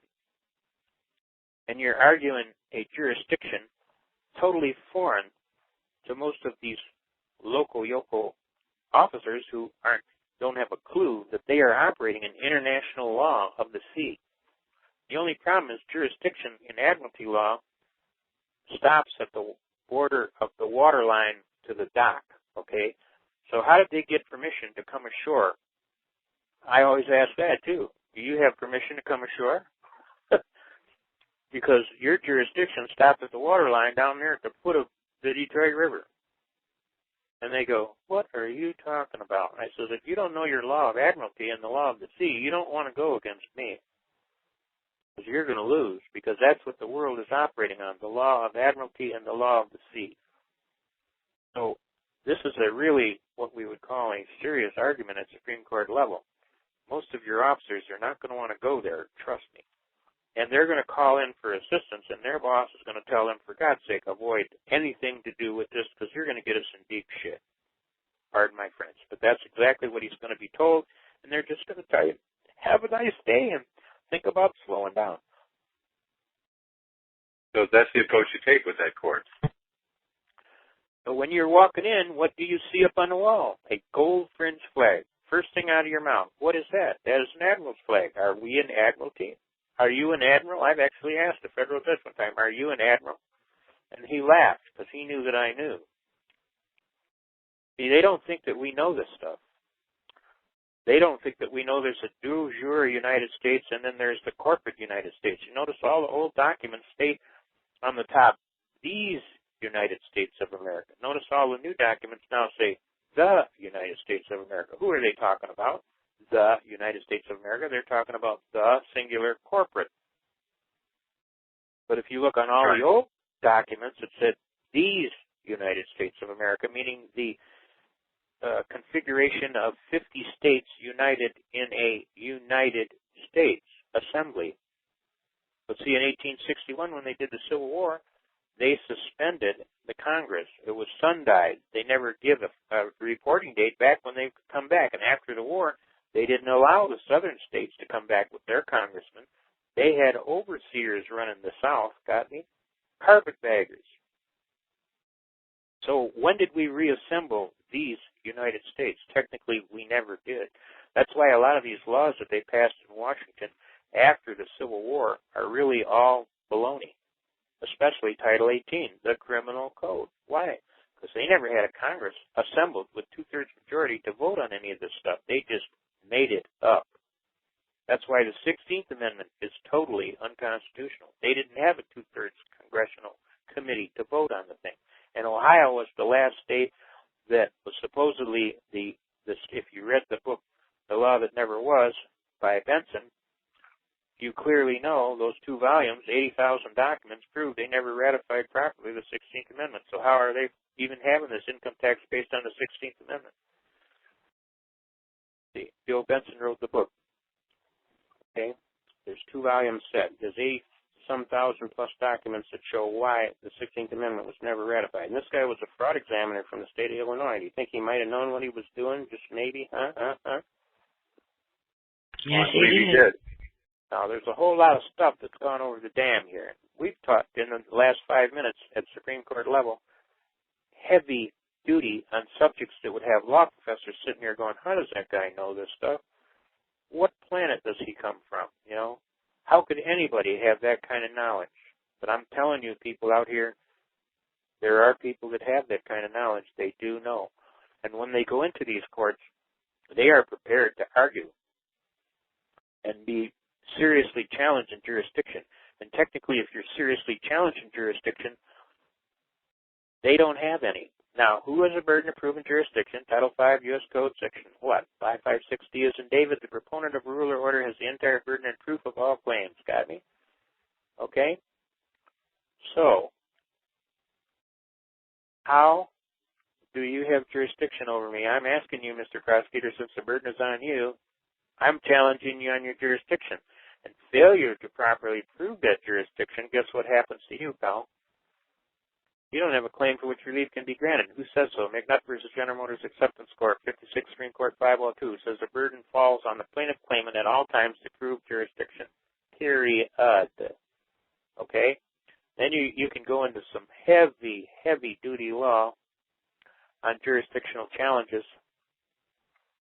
And Haynes versus Kerner, there's all kind of case law that says that if you don't prove the jurisdiction, and I've challenged you in a timely manner, and you don't come forward and prove your jurisdiction, guess what, pal? You don't have any jurisdiction, and failing that, move for dismissal, Your Honor, failure to state a cause of action upon which relief can be granted. You have got to be kidding. That's exactly what the prosecutor said to me when I busted him on his bar card. And I looked right at the card, and it gave his address and all this stuff, but it didn't say he was a trustee of the bankruptcy court. And so I asked him, are you a trustee of the bankruptcy court? He said, no, I'm not. And I said, okay, well, I appreciate that. And then I told the judge he doesn't have a right to speak, Your Honor. What? What are you talking about? I said, he's not a trustee of the bankruptcy court. He doesn't have a right to speak. I had to object to him speaking. Only a trustee of the bankruptcy court can speak for the bankrupt entity. Since the United States is a bankrupt entity and the 50 states in the Union of United States are bankrupt also, he doesn't have a right to speak. I have to have a trustee of the bankruptcy court, so I would move to strike anything he's got to say. And when he said, you got to be kidding, and that judge told him, you just sit down and shut up, I'll handle this. You see. Now, they don't want to go there, and they damn sure don't want to. And the judge just said, I've never met such a courteous gentleman in my life, and it's my pleasure to have such an outstanding American in my courtroom, because I have done my homework, and you are quite a gentleman. And it's my pleasure to have such a gentleman in my court, and I am dismissing all the charges, and you're free to go. See, they don't want to argue this stuff, trust me. It goes on. The United States never held any municipal sovereignty or jurisdiction or right of soil, okay, which were formed. The United States has no constitutional capacity to exercise municipal jurisdiction, sovereignty, or eminent domain within the limits of a state. That's Pollard versus Hagan. No sanction can be imposed absent proof of jurisdiction. That's Standard versus Olson. And you go on and on. Once challenged jurisdiction cannot be assumed, it must be proven by the plaintiff claimant, Title 5 U.S. Code, Section 556D as in David. That's Struck versus Medical Examiners, State of California. Jurisdiction once challenged cannot be assumed. It must be timely proven and emphatically decided. Maine versus Thibodeau, 100 Supreme Court, 2502, one of my favorite cases. This gal was in Maine. She went to Maine to take a job. She was a welfare mother living in Pennsylvania. She left Pennsylvania on the surety of a good job in Maine. She got to Maine and the job fell through. So she went back on welfare. Well, guess what? Maine said that she was just welfare shopping from state to state to see what she could get the best benefits from, and they declined benefits. So she sued and went all the way to the Supreme Court. This is recorded in Maine versus Thibodeau, 100 Supreme Court, 2502. There's a companion case called Owens versus City of Independence, which is recorded at 100 Supreme Court, 1398. Now, basically what the gist of these court decisions said, can't deny somebody due process. And if you do, everything is dismissed. Are you listening to me? Because this goes back to when I first came on tonight. Remember, denial of due process. They denied the lady due process. Guess what? Everything must be dismissed. So, now it further went on and said, judges of the Supreme Court and inferior courts hold their office during good behavior, right? Are they in good behavior if they're not honoring their oath of office? No. Are they in good behavior if they're not honoring the law as written, the real law? No. Now, if judges of the Supreme Court and inferior court hold their office during good behavior, can they be in good behavior if they're deliberately ignoring the law? No. So they're deemed to know the law and sworn to uphold it, right? Now, how do they come forward then and now make the excuse that I didn't understand the law? How does a juris doctor do that? They look foolish. They make the law look foolish. And therefore, these two cases said there's no judicial immunity then. We can't have a juris doctor judge telling us he didn't understand. Ignorance of the law is no excuse for me, a common person. How could it be? It's certainly an excuse for a learned judge, long school in the art practice of law. Therefore, there is no judicial immunity for denying somebody their constitutional rights. I hope that goes across loud and clear. There is no immunity for denying somebody their constitutional rights. There's a further case that goes on, Hafer versus Malo, 502-23, which basically says you have a right to sue anybody who denies your constitutional rights in their individual capacity, you see.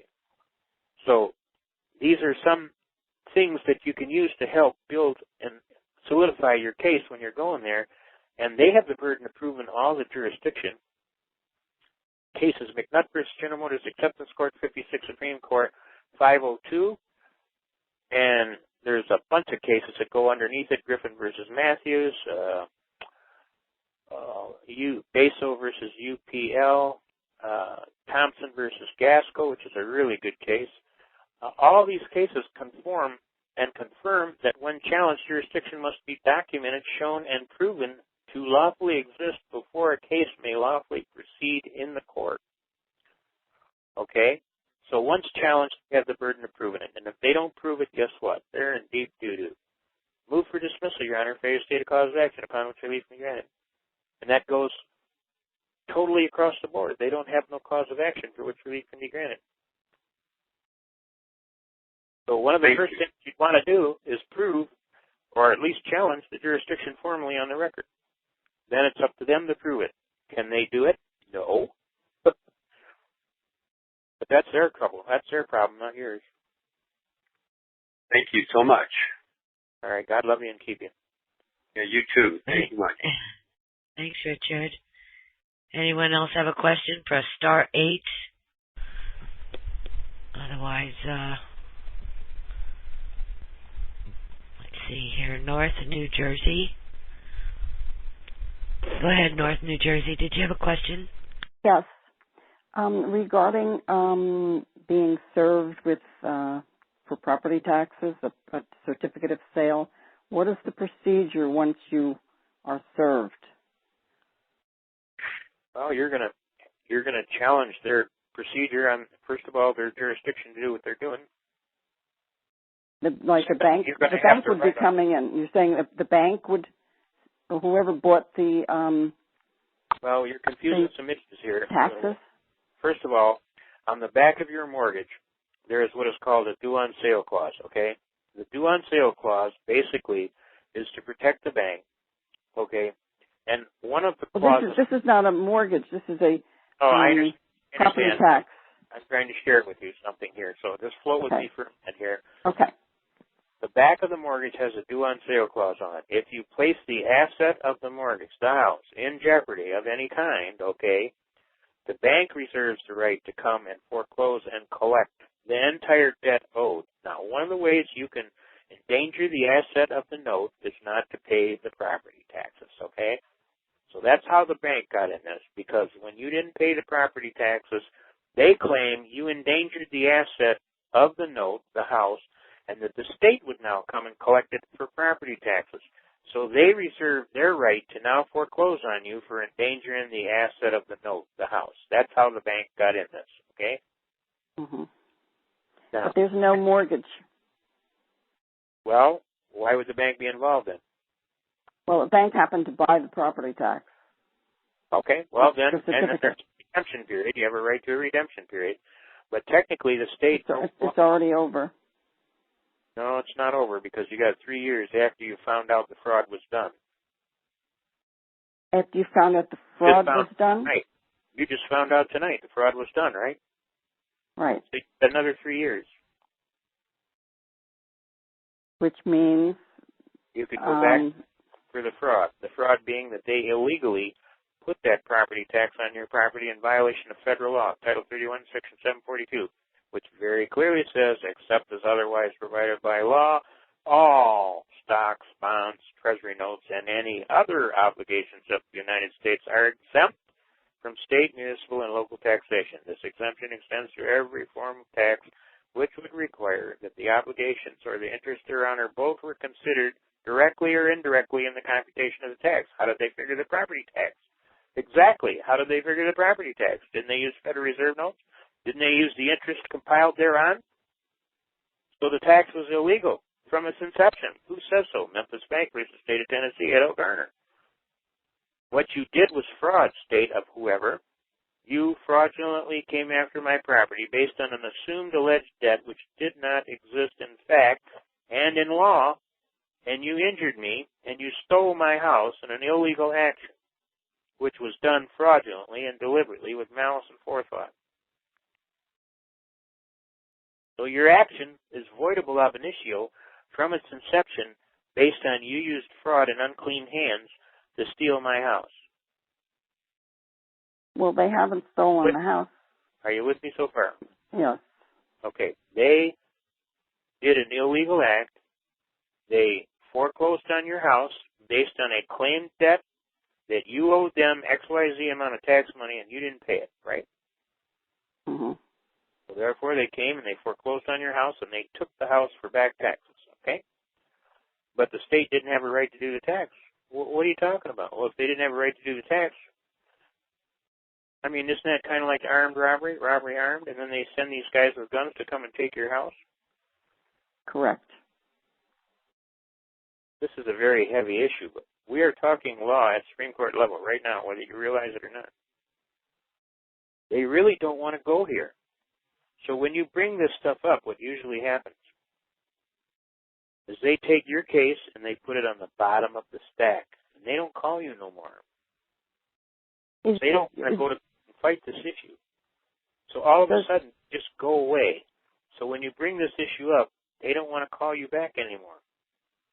Are you saying if I put this in writing and put this in writing and tell them they did this fraud clearly and stole your house and you're going to sue for fraud, all of a sudden, we're busted. But they haven't stolen it yet. How can I say they've stolen it? If you claim that they're attempting to kill it, all of a sudden they're going to back way down. So whoa, and see, let's look here. That's how that peak, you know. Do I type everything you said earlier into the court paper? It's an email. We'll send you the whole portfolio, or you can go on Angela's list there.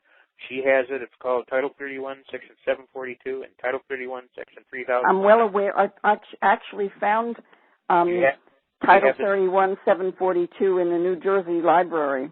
Oh, you did? God bless your heart. You must have some real old law libraries there. Well, they had this is a terrific researcher. He's the head of the department, and he went in the basement and found the book. And the copy is so faint, so faded. Yeah. They don't want that out. That's been done over 25 years ago. That was done in 1994. The case that caused that to happen was the case of People versus Shepard in the city of Lansing, Michigan. That's the one that did it. And I was the counsel of record on that case. I did a 109-page brief and spent 2 weeks in the hospital after it was done. And they had to let this guy go for that very reason. And it was one hell of a battle. And shortly thereafter, we noticed when we went in the law books, Title 31, 742 was gone. Everywhere we went, it was gone. So you must have found real New Jersey. Library. You must have found New Jersey library. Because if you go in any other law books across the country, you will not find Title 31, 742. That's because in the middle of the night, they moved it to Section 3124, way in the back of the book. Who did this, Congress? Somebody did it, and that's a lot of money. We're talking a lot of law books here. That's in every law library from east to west.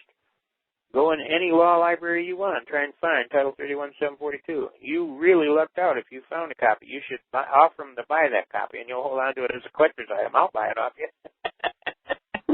Well, I can probably get another one for you. Well, if you can do it, I'd really appreciate it, because trying to find that for a long time is extremely hard. Now, guess how I found it? Do I have to go personally? The state of Tennessee. Go pull a case from Memphis Bank versus the state of Tennessee. And right on the third page in there, they have Title 31, 742 right there, right in the case. Can you say it again, Constitution Man? Right in the case of Memphis Bank versus State of Tennessee. Right in the case. Go in a couple of pages in, and you'll see they actually quote Title 31, 742, the real law, right in the court case. Okay, but on the website we have it posted as 31 U.S.C. Section 3124, exemption from taxation. That's the number 2. That's the second one that shows you where they moved it to. Okay, the first one then is what? Is that evidence for dummies? No, the first one is Title 31, 742 explained. That's that file. It says Title 31, 742 explained. Okay, so that's I the see first it file. on there. Title 31, 742 explained. Okay. That's what it says. I'll double check and make sure I'll put it up. What it is. Okay. I'll put it up there and make sure it gets up there. Did you say I was to send you an email, Constitution Man? Well, either if you don't have the site that she's talking about, you give me an email. Well, give her an email to me, because I don't want you getting selected for special screw around. Just send me an email and I'll forward it to him. Yeah, and then I will email it to you, and then you don't get anybody pulling any games on your mind. They're messing with you unduly just because you're gutsy enough to come on this program. Well, I don't know how to do a court action. I've never done it before. Is there some sort of a template that I can use? There's a template, but each one is to be uniquely customed to your exact case, with your information, with your everything to do with you. Okay? And that has now, to is this done in answer to their, if they actually serve me, is this done in answer to them, or do I do my own action? Well, you're going to serve them back an answer, and you're going to let them know that if they proceed with this, you're going to sue them for fraud. Do I go to the bank, or does this go to the bank, or does it go to the court? You're confusing this. Which action are you concerned about? The state's action or the bank's action? There's two actions going on here simultaneously. One is the bank. Oh, I don't know. One is the banks, and the bank is actually coming after you for endangering the asset of the note, okay? Which is the house, because you didn't pay the property taxes. So they're coming to get you for not paying the property taxes. Okay, one file is 31 U.S. Code 3-2. That's the second file. 31 Code USC 3-2. That's the one that gives you where they moved it to at section 3124. Oh, that tells you where it's moved to. Okay. One of the files is 31 USC 3-2. Okay, that's one of the files. The other file, that's a second and I'll have it for you. I believe it's Title 31, Section 742 explained. And then that goes into an in-depth explanation of exactly what was done and how they did it. And that also has 31 Section 3124 in it, and it shows it, but it doesn't show it as good as the file I just told you. Come on, guy, cut me some slack here. Okay, so this goes into the. I'm telling you that what they did was absolutely unlawful. You have a right to contest it if you want to. If you do contest it, they are not about to fight it because they would get fried. So what are you saying? I put those two sites into the case, and then you send a letter saying you people have done an illegal act. I know it now, and you know it now. So let's quit fooling around here. Now, what I'm interested in knowing is, are you willing to fix this and do the right thing? If you're not willing to do the right thing, I'm going to have to take you to court and sue your socks off. But you're stealing my property unlawfully. You know it and I know it, so let's quit screwing around here. So this is a letter to the bank that bought the property taxes? To the state. To the state. You keep mixing this up. Now, we got to keep this straight. I want you to keep this straight. The state is the one that is coming to get you for the property taxes, okay? The bank is coming to get you for the note because you endangered the asset of the note, which is the house, by not paying the property taxes. There are two separate actions going on here. I don't understand. There's no mortgage on my house. Must have some kind of a note on it, or the bank wouldn't be involved. Why would the bank bought the property taxes were not paid, and the bank bought happened to go to the sale and bought the property taxes. Right. So they're just like an independent party that just bought the note, that just bought the tax debt. I see. Okay, I confused it. All right. We want to keep that straight because a lot of times people get real confused, and it's like they're swinging wild, and the guy's just holding his hand on your head, and you're not hitting them. You know what I'm saying? So we got to make sure we're staying focused on exactly what this plan of battle is. Oh, come on here, machine! You're screwing me up here tonight. Go down. Turn that off. All right, let's see what we got here. Just a second here. Back here. Now, this can be done very easily. It just takes persistence, and you're going to have to write a letter to the bank. Now, they are the ones that bought the property tax. They bought the property tax claim. So technically, they're going to try and kick you out saying they own the property now. Has the redemption period run on it? Yes. Well, it was 2007, December 2008, I believe. Now they're going to try and foreclose and claim you're an unlawful renter in your own home, and now you're going to be evicted for non-payment of the rent. That's what they're going to do.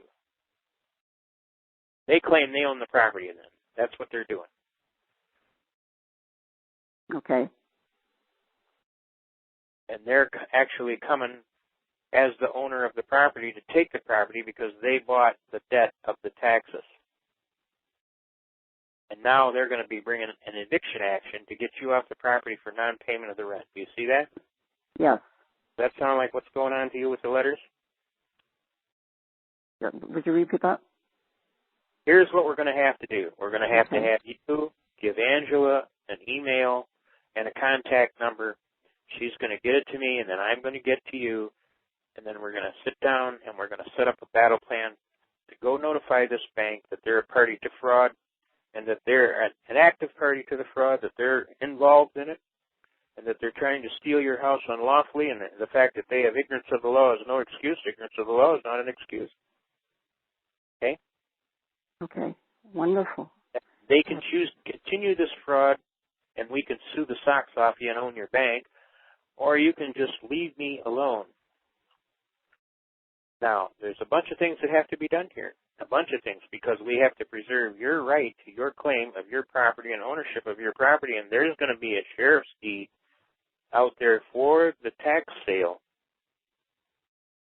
and they're going to claim their right to have possession of the property based on they paid the taxes and you didn't pay them back within the redemption period. Does that make sense? Okay? Yeah. Discourage them from coming after you for that back taxes. Okay, she just asked to send me an email. Make sure you include your phone number in there, and I'll forward it on to Constitution Man. You a resolution with some type of action that you can go back at them and actually give them some words of wisdom. They just need to leave you alone. That'd be wonderful. Okay, now we're going to move along. We have a couple more people waiting in line. California. California, go ahead. Did you have a question for Constitution Man? Yes. Good evening. Hi, then, Angela. Hi, Carlos. Hi, Mr. Constitution Man. You did mention one of the maxims of equity on clean hands. Was that Franklin versus Franklin? Was that a bill in Chancery? That was actually a divorce matter. It was a divorce matter, and the woman was not operating square deal in the divorce, and the case came to court, and they set that as the exact standard. If you go in Black's Law Dictionary and you look up the definition of the unclean hands doctrine, that's the leading case that they cite for the unclean hands doctrine. It's Franklin versus Franklin, 283 Southwest 2nd, 486. So that actually is the basis. It's the basis of a whole doctrine on unclean hands and fraud coming to court. Right. That's under equity, right? Yep. Okay. One more thing. On the going back to remember last week I was talking about the notaries and the notaries being fraudulent and on foreclosures, especially on foreclosures. Yep. We have found out that the notary, when she's no longer a notary, after 30 days out here in California, she has to surrender her books. All of her files. That's right. Right. Now we have two notaries that are foreclosing on my brother, and they haven't surrendered those documents. Or they're in violation, and you have a right to have the state go collect those notaries. Assets, and then they are held by the state, and then you can actually go down to the state and force them to open those files and show those exact records. And if those records include your brother's case, you can verify any question you have about anything they notarized. Yeah, but we're suspecting they don't exist. Well, if that was the case, then fraud would have been done, right? Yes. So we're kind of acting that side.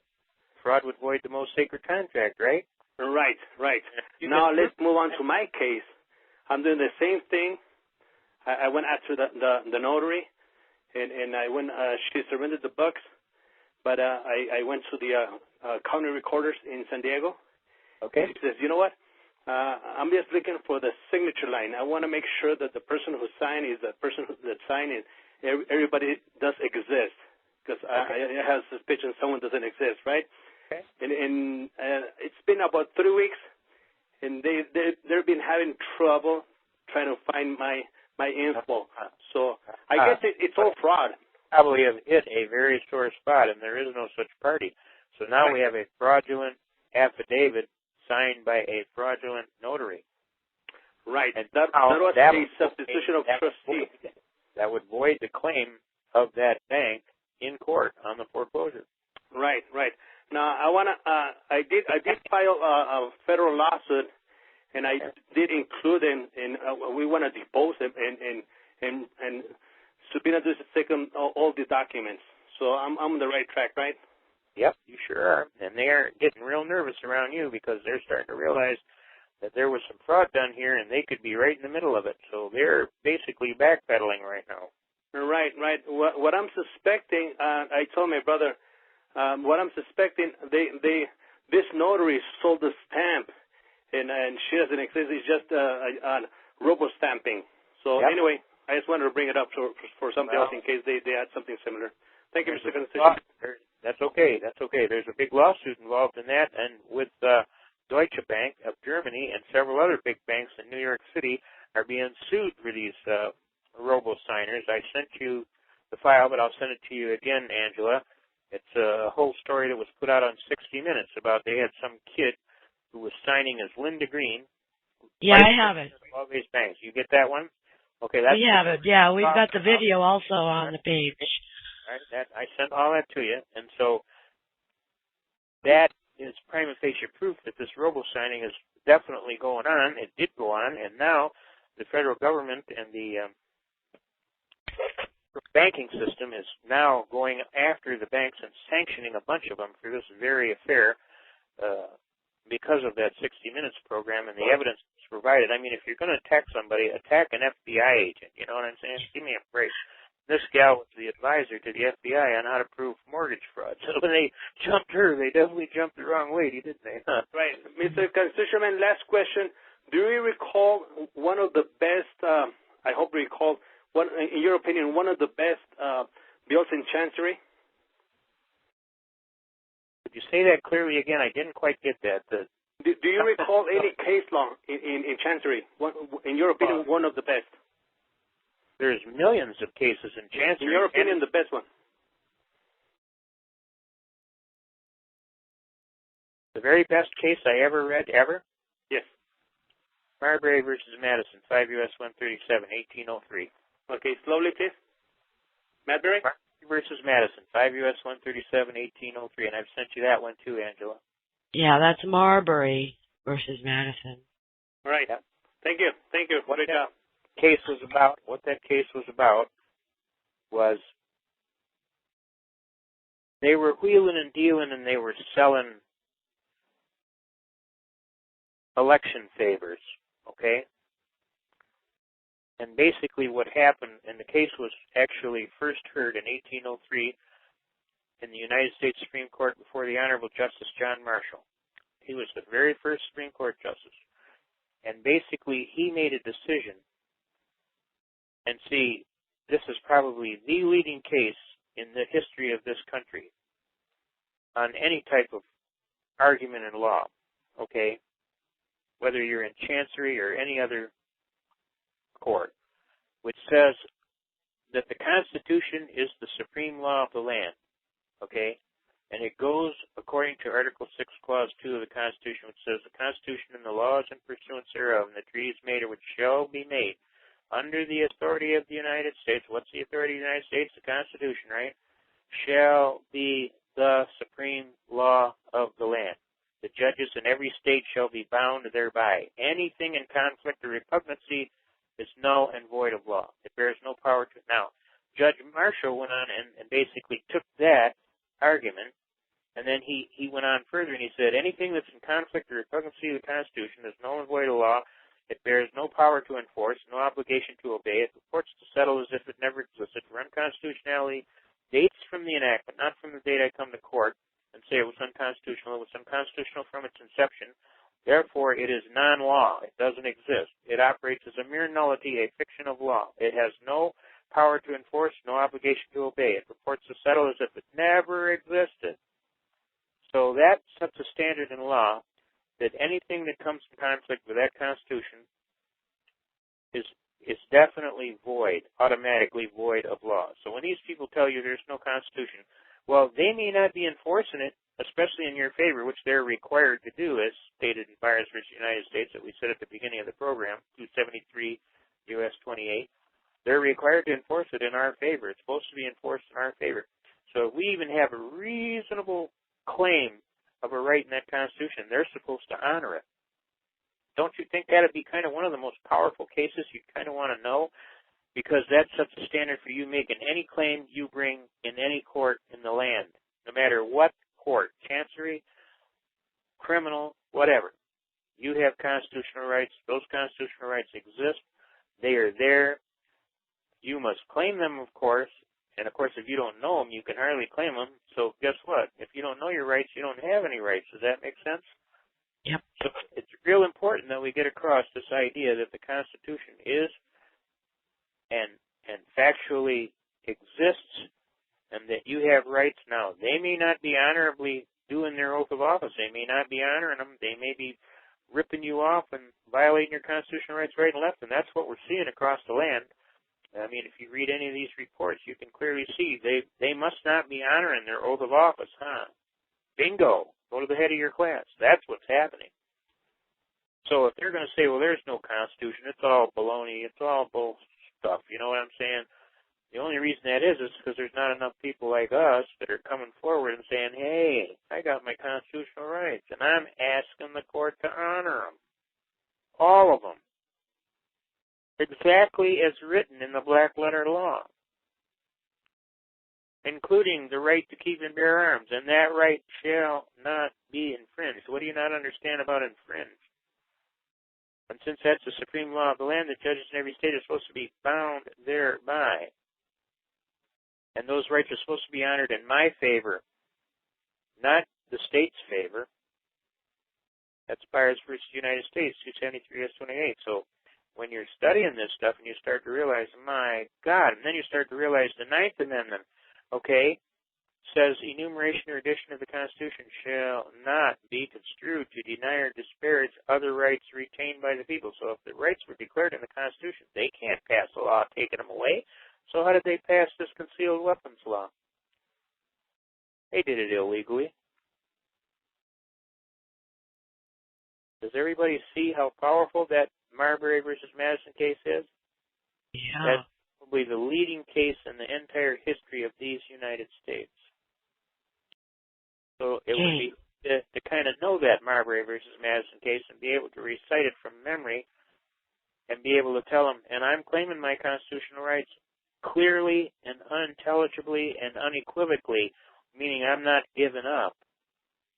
And I'm asking the court to honor those constitutional rights in a timely manner, which means right now. I want them. Okay? So you can see what... Carlos. Yes, thank you. Thank you, Angela. All right, God bless. You're welcome. Okay, let's move along. We have a couple more.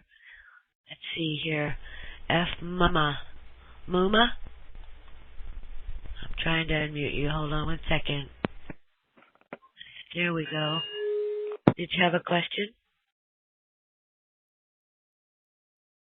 Oh. Let's see you. Hear me? There you go. Go ahead. Can you hear me? Yes, sir. Yes, we can hear you. Hi, Constitution man. Could you say for instance, you went down to the county recorder's office and you noticed there was a lien on file, and you wanted to proceed with the court clerk to have that removed. How would you do that?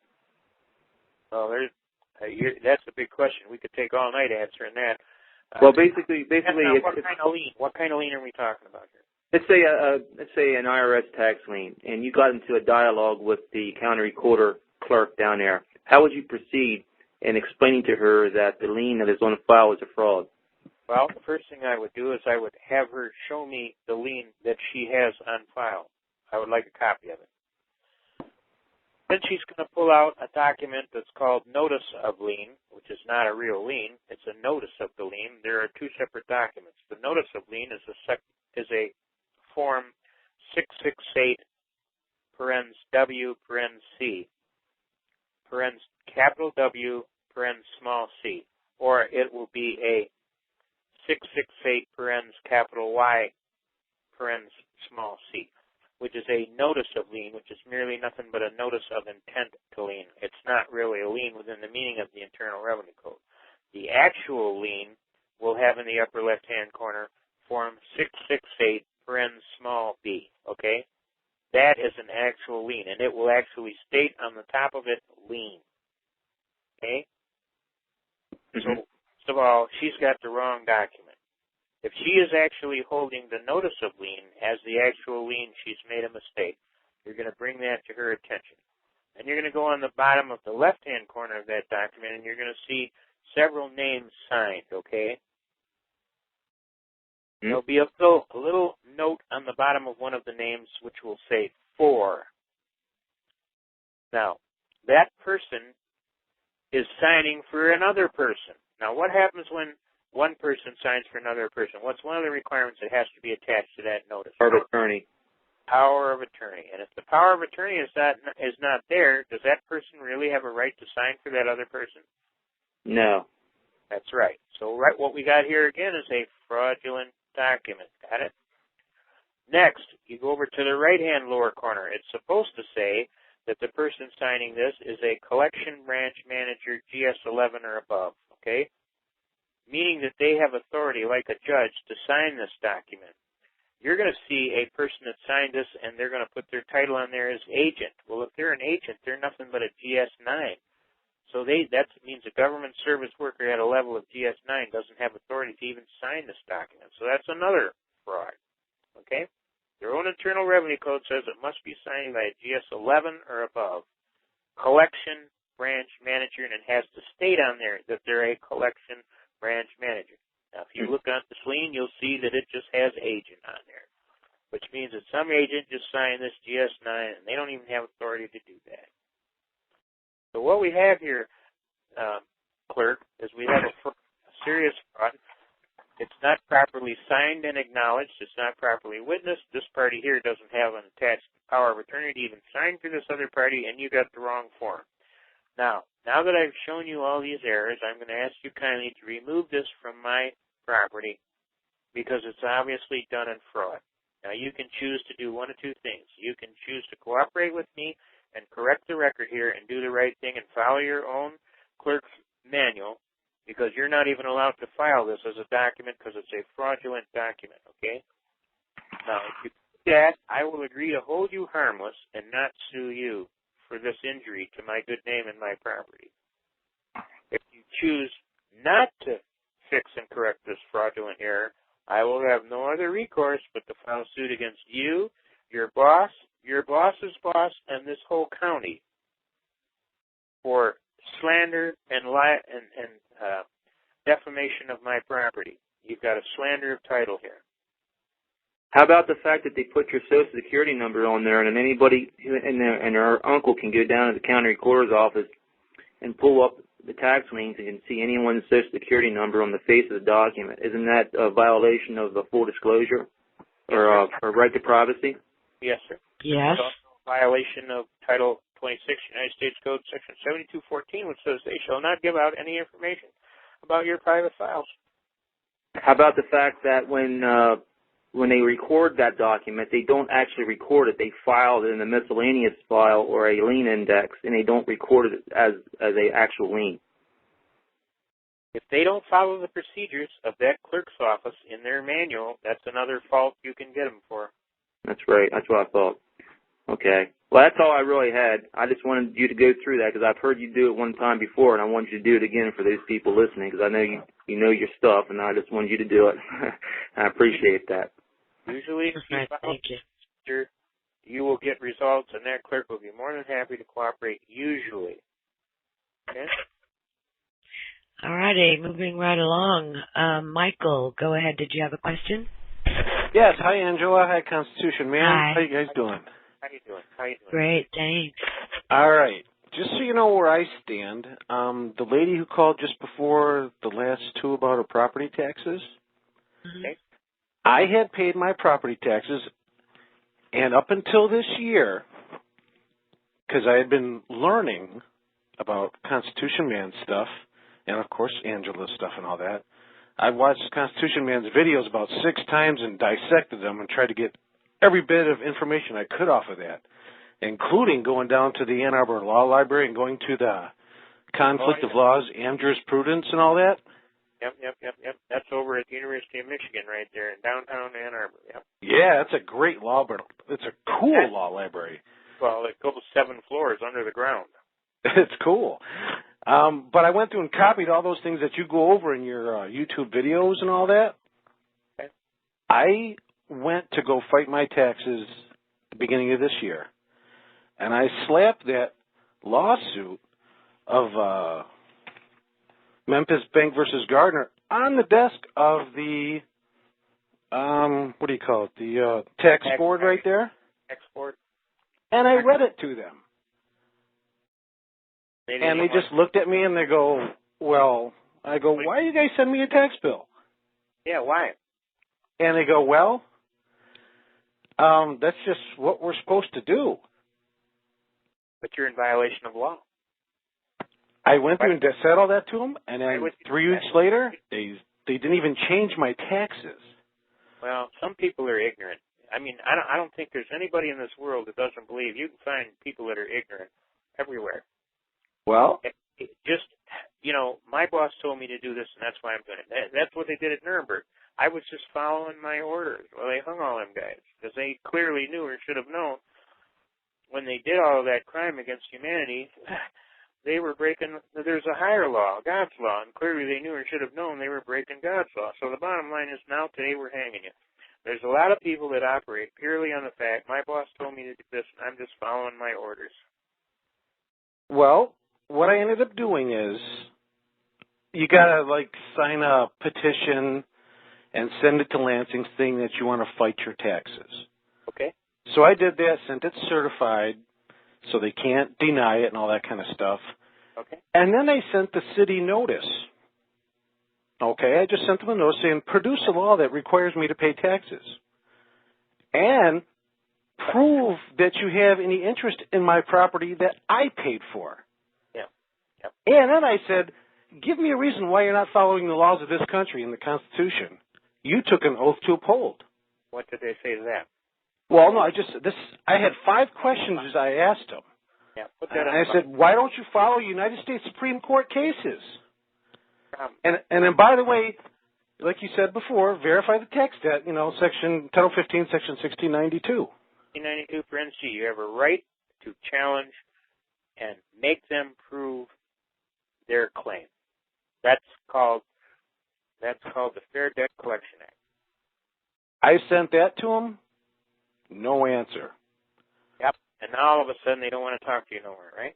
Nobody wants to talk to me. Yep. And I sent... Smart, just leave it alone and don't do nothing. Don't do nothing? And they'll never call you again. Really? Yep. Because you're the guy that's going to get them busted. And they know that. So they're going to give you a wide berth. Big time. All right. So you think I just leave it alone now and... For a while, anyway. See what they do? What they do. Well, I did do a notice of default and recorded a notice of default. Default, that's it. They had a chance to answer and they didn't do it, so guess what? They're in default. So I'm just going to... They had a chance to do it and they didn't do it, so they're in default. Should I send that notice of default to, the county sheriff, to the local police department, to the governor? Should I do all that, or should I not bother? I don't want you getting a big target on your back. If you've recorded the default, it's recorded. You could probably notify the sheriff in case there is a foreclosure action started or done. You could do that, okay? But other than that, don't be creating a nuisance of yourself just so that every time you pull out of your driveway, you got a patrol car following you everywhere you go as a resident guru troublemaker. Is that really a troublemaker when you're just trying to do the right thing of this country? Well, I mean, you're preaching to the choir now. You realize that, right? I know. I love what you have to say. I just don't understand why... Because they don't like people like you who call them to task and hold their feet to the fire. You're a thorn in their side. Thorn in their you-know-what. They don't want to talk about that. And why don't you just do like everybody else and just follow the program? All right, I won't push it then. I'll just send it to the Oakland County Sheriff. Yeah, why you got just make sure you send it to the proper. Oh, that Oakland County Sheriff guy is under indictment right now for fooling around on these foreclosures anyway. He's up on charges right now. The FBI is investigating him. Oh, so don't even bother sending it to him then. Okay. Send it to him so that you followed your procedure. But I wouldn't get into making everybody in the whole county mad at you. You understand? Okay. In other words, enough. You won. Leave me alone. You don't got to rub salt in the wound. You know what I mean? Well, I did send my letter to Lansing. Just send it to him and tell him, as long as you leave me alone, I'll leave you alone. But if I did say that. We'll sue you. I did do that, okay. Okay, all right. Well, you let him know, you put him on notice that if I'm injured in any way, I'm going to sue your sock file. All right. Just wondering what you thought. You should have seen the look on their faces when I brought this up back in 1994. You want to talk about white-faced shock. Got to be kidding. See, today, all these people are talking about it on all these radio chat shows and all this stuff, but back then, nobody knew nothing about this. You brought stuff like this, everybody at the table just got this look of, what? Well, I'll tell you what. Are you kidding? No, I don't joke about law. Law is serious. You don't joke about law. I was so thankful to be able to go over those YouTube videos and stop and rewind. And you just learn a lot just from that. That guy did a great service to put that out, and I didn't even know anything about it. That had to be brought to my attention because I am so busy and running like a fiend here. I don't get a chance to monitor everything on the YouTube. I mean, somebody actually brought it to my attention, and at first I was wondering who would do such a thing, and then I checked, and then I found the guy who actually did it. And now that guy's in a federal prison, and we're trying to get him out right now as I speak. Okay, I'm trying to get some briefs together to get him out. But the reality here is,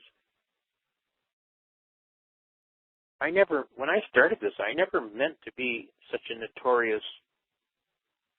I just wanted to help little people that were in trouble, that's all. We put those seminars together. We did all kind of things. We made tapes. A pastor from a church in Adrian, Pastor Strawcutter, helped us put this thing together. We never in our wildest dreams ever imagined that it would end up literally 40 years down the road still going strong, you understand? I used to do seminars and crisscross this country like you wouldn't believe. North, south, east, west, all over. I never thought it would benefit me until I got thrown in jail one time, and all those people from all over the world were calling the sheriff, telling him it'd be a real good idea they didn't harm a hair on my head, da-da-da-da-da. And then he comes down to the cell telling me, some joker just called here from California talking about they harm a hair in your head, there's going to be a death in the family. You know anything about that? I said, sir, I've been in your jail. I don't know nothing from nothing. I'm just sitting here waiting for my day to get before the judge. I don't know what you're talking about. I didn't have nothing to do with it. He said, well, they certainly know who you are. They've been calling here from California, from Walla Walla, Washington, from Phoenix, Arizona, from Dallas, Fort Worth, from Kansas City, Chicago, Detroit, Pittsburgh, Pennsylvania, Lexington, Kentucky, Gulfport, Mississippi, Memphis, Tennessee, Orlando, Florida, Atlanta, Georgia, and the police department in New York City called and said, it'd be a real good idea. We didn't harm a hair in that guy's head. Who do you know in the police department in New York City? And I said, well, you remember them 25,000 cops that all got busted by the IRS for tax evasion? I'm one of the guys who went there and did the seminar that got them all off. So they love me in New York City. I can do no wrong in New York City. He says they've been calling here from England and Italy and France and Germany and South America and Australia and New Zealand and South Africa and all over the world talking about don't harm a hair in that guy's head. And I said, you must be who you say you are. Everybody seems to know who you are. I had to call the phone company and cut my 1-800 number off because they were calling on my 800 number. I'm going to get a bill that ain't going to quit. So I had to call the phone company and tell them, turn the damn thing off. Now, when we got to court, the judge just looked over his glass. They had just poured him a fresh cup of coffee. And he looked at the prosecutor and goes, I know, we don't have enough things to do here today. Let's just go arrest CM. Got me? He then proceeded to take his coffee cup and throw it at the prosecutor's head. And I'm sitting there going, okay. This is going to be a good one, you know. And he says, you go upstairs now and you type up one of them there nullo prosecutors. You be back down here in 10 minutes because I'm dismissing everything. What do you think of that? And the state trooper that had false arrested me, Your Honor, this is a serious. This gentleman is serious charges. Just aren't you the officer that stood in the court in the John Medina case? And you asked me then, was this legal? And didn't I tell you then it was illegal what you're doing? And here I see you back here again with the same kind of shit. And the officer said, well, I do remember you telling me something about that. And he says, bailiff, take this gentleman into custody. He's under arrest for contempt of court. And they arrested the officer. And I turned to this officer and I said, Now, Officer DeSetto, you see a trend here? I said, you wait till we get to federal court. We're going to have a lot of fun in federal court. Everybody knows me in federal court right off. You better hire a real good attorney. And he thought I was joking. And when we got to federal court, that federal judge lit him up like you wouldn't believe. In the meantime, he sat in that jail. So some of the interesting things that have happened over some of those videos. You know, I'm getting a message here from several people in the chat. I don't know if it's true, but they're saying I should stop my recording in order I have to disconnect from the call by 12:57 a.m. Something like that. System maintenance begins. I'm going to go ahead and end the recording, but I'm not going to stop the call or. Isn't that so? I don't know if it's true or not, but we'll go ahead and end the recording just to be on the safe side. Well, I haven't. Somebody out there right now, turn your recorder on and record it for her. Yeah, that would be good. Let's Whoever's got that ability, go ahead and do it. I'm going to stop the recording.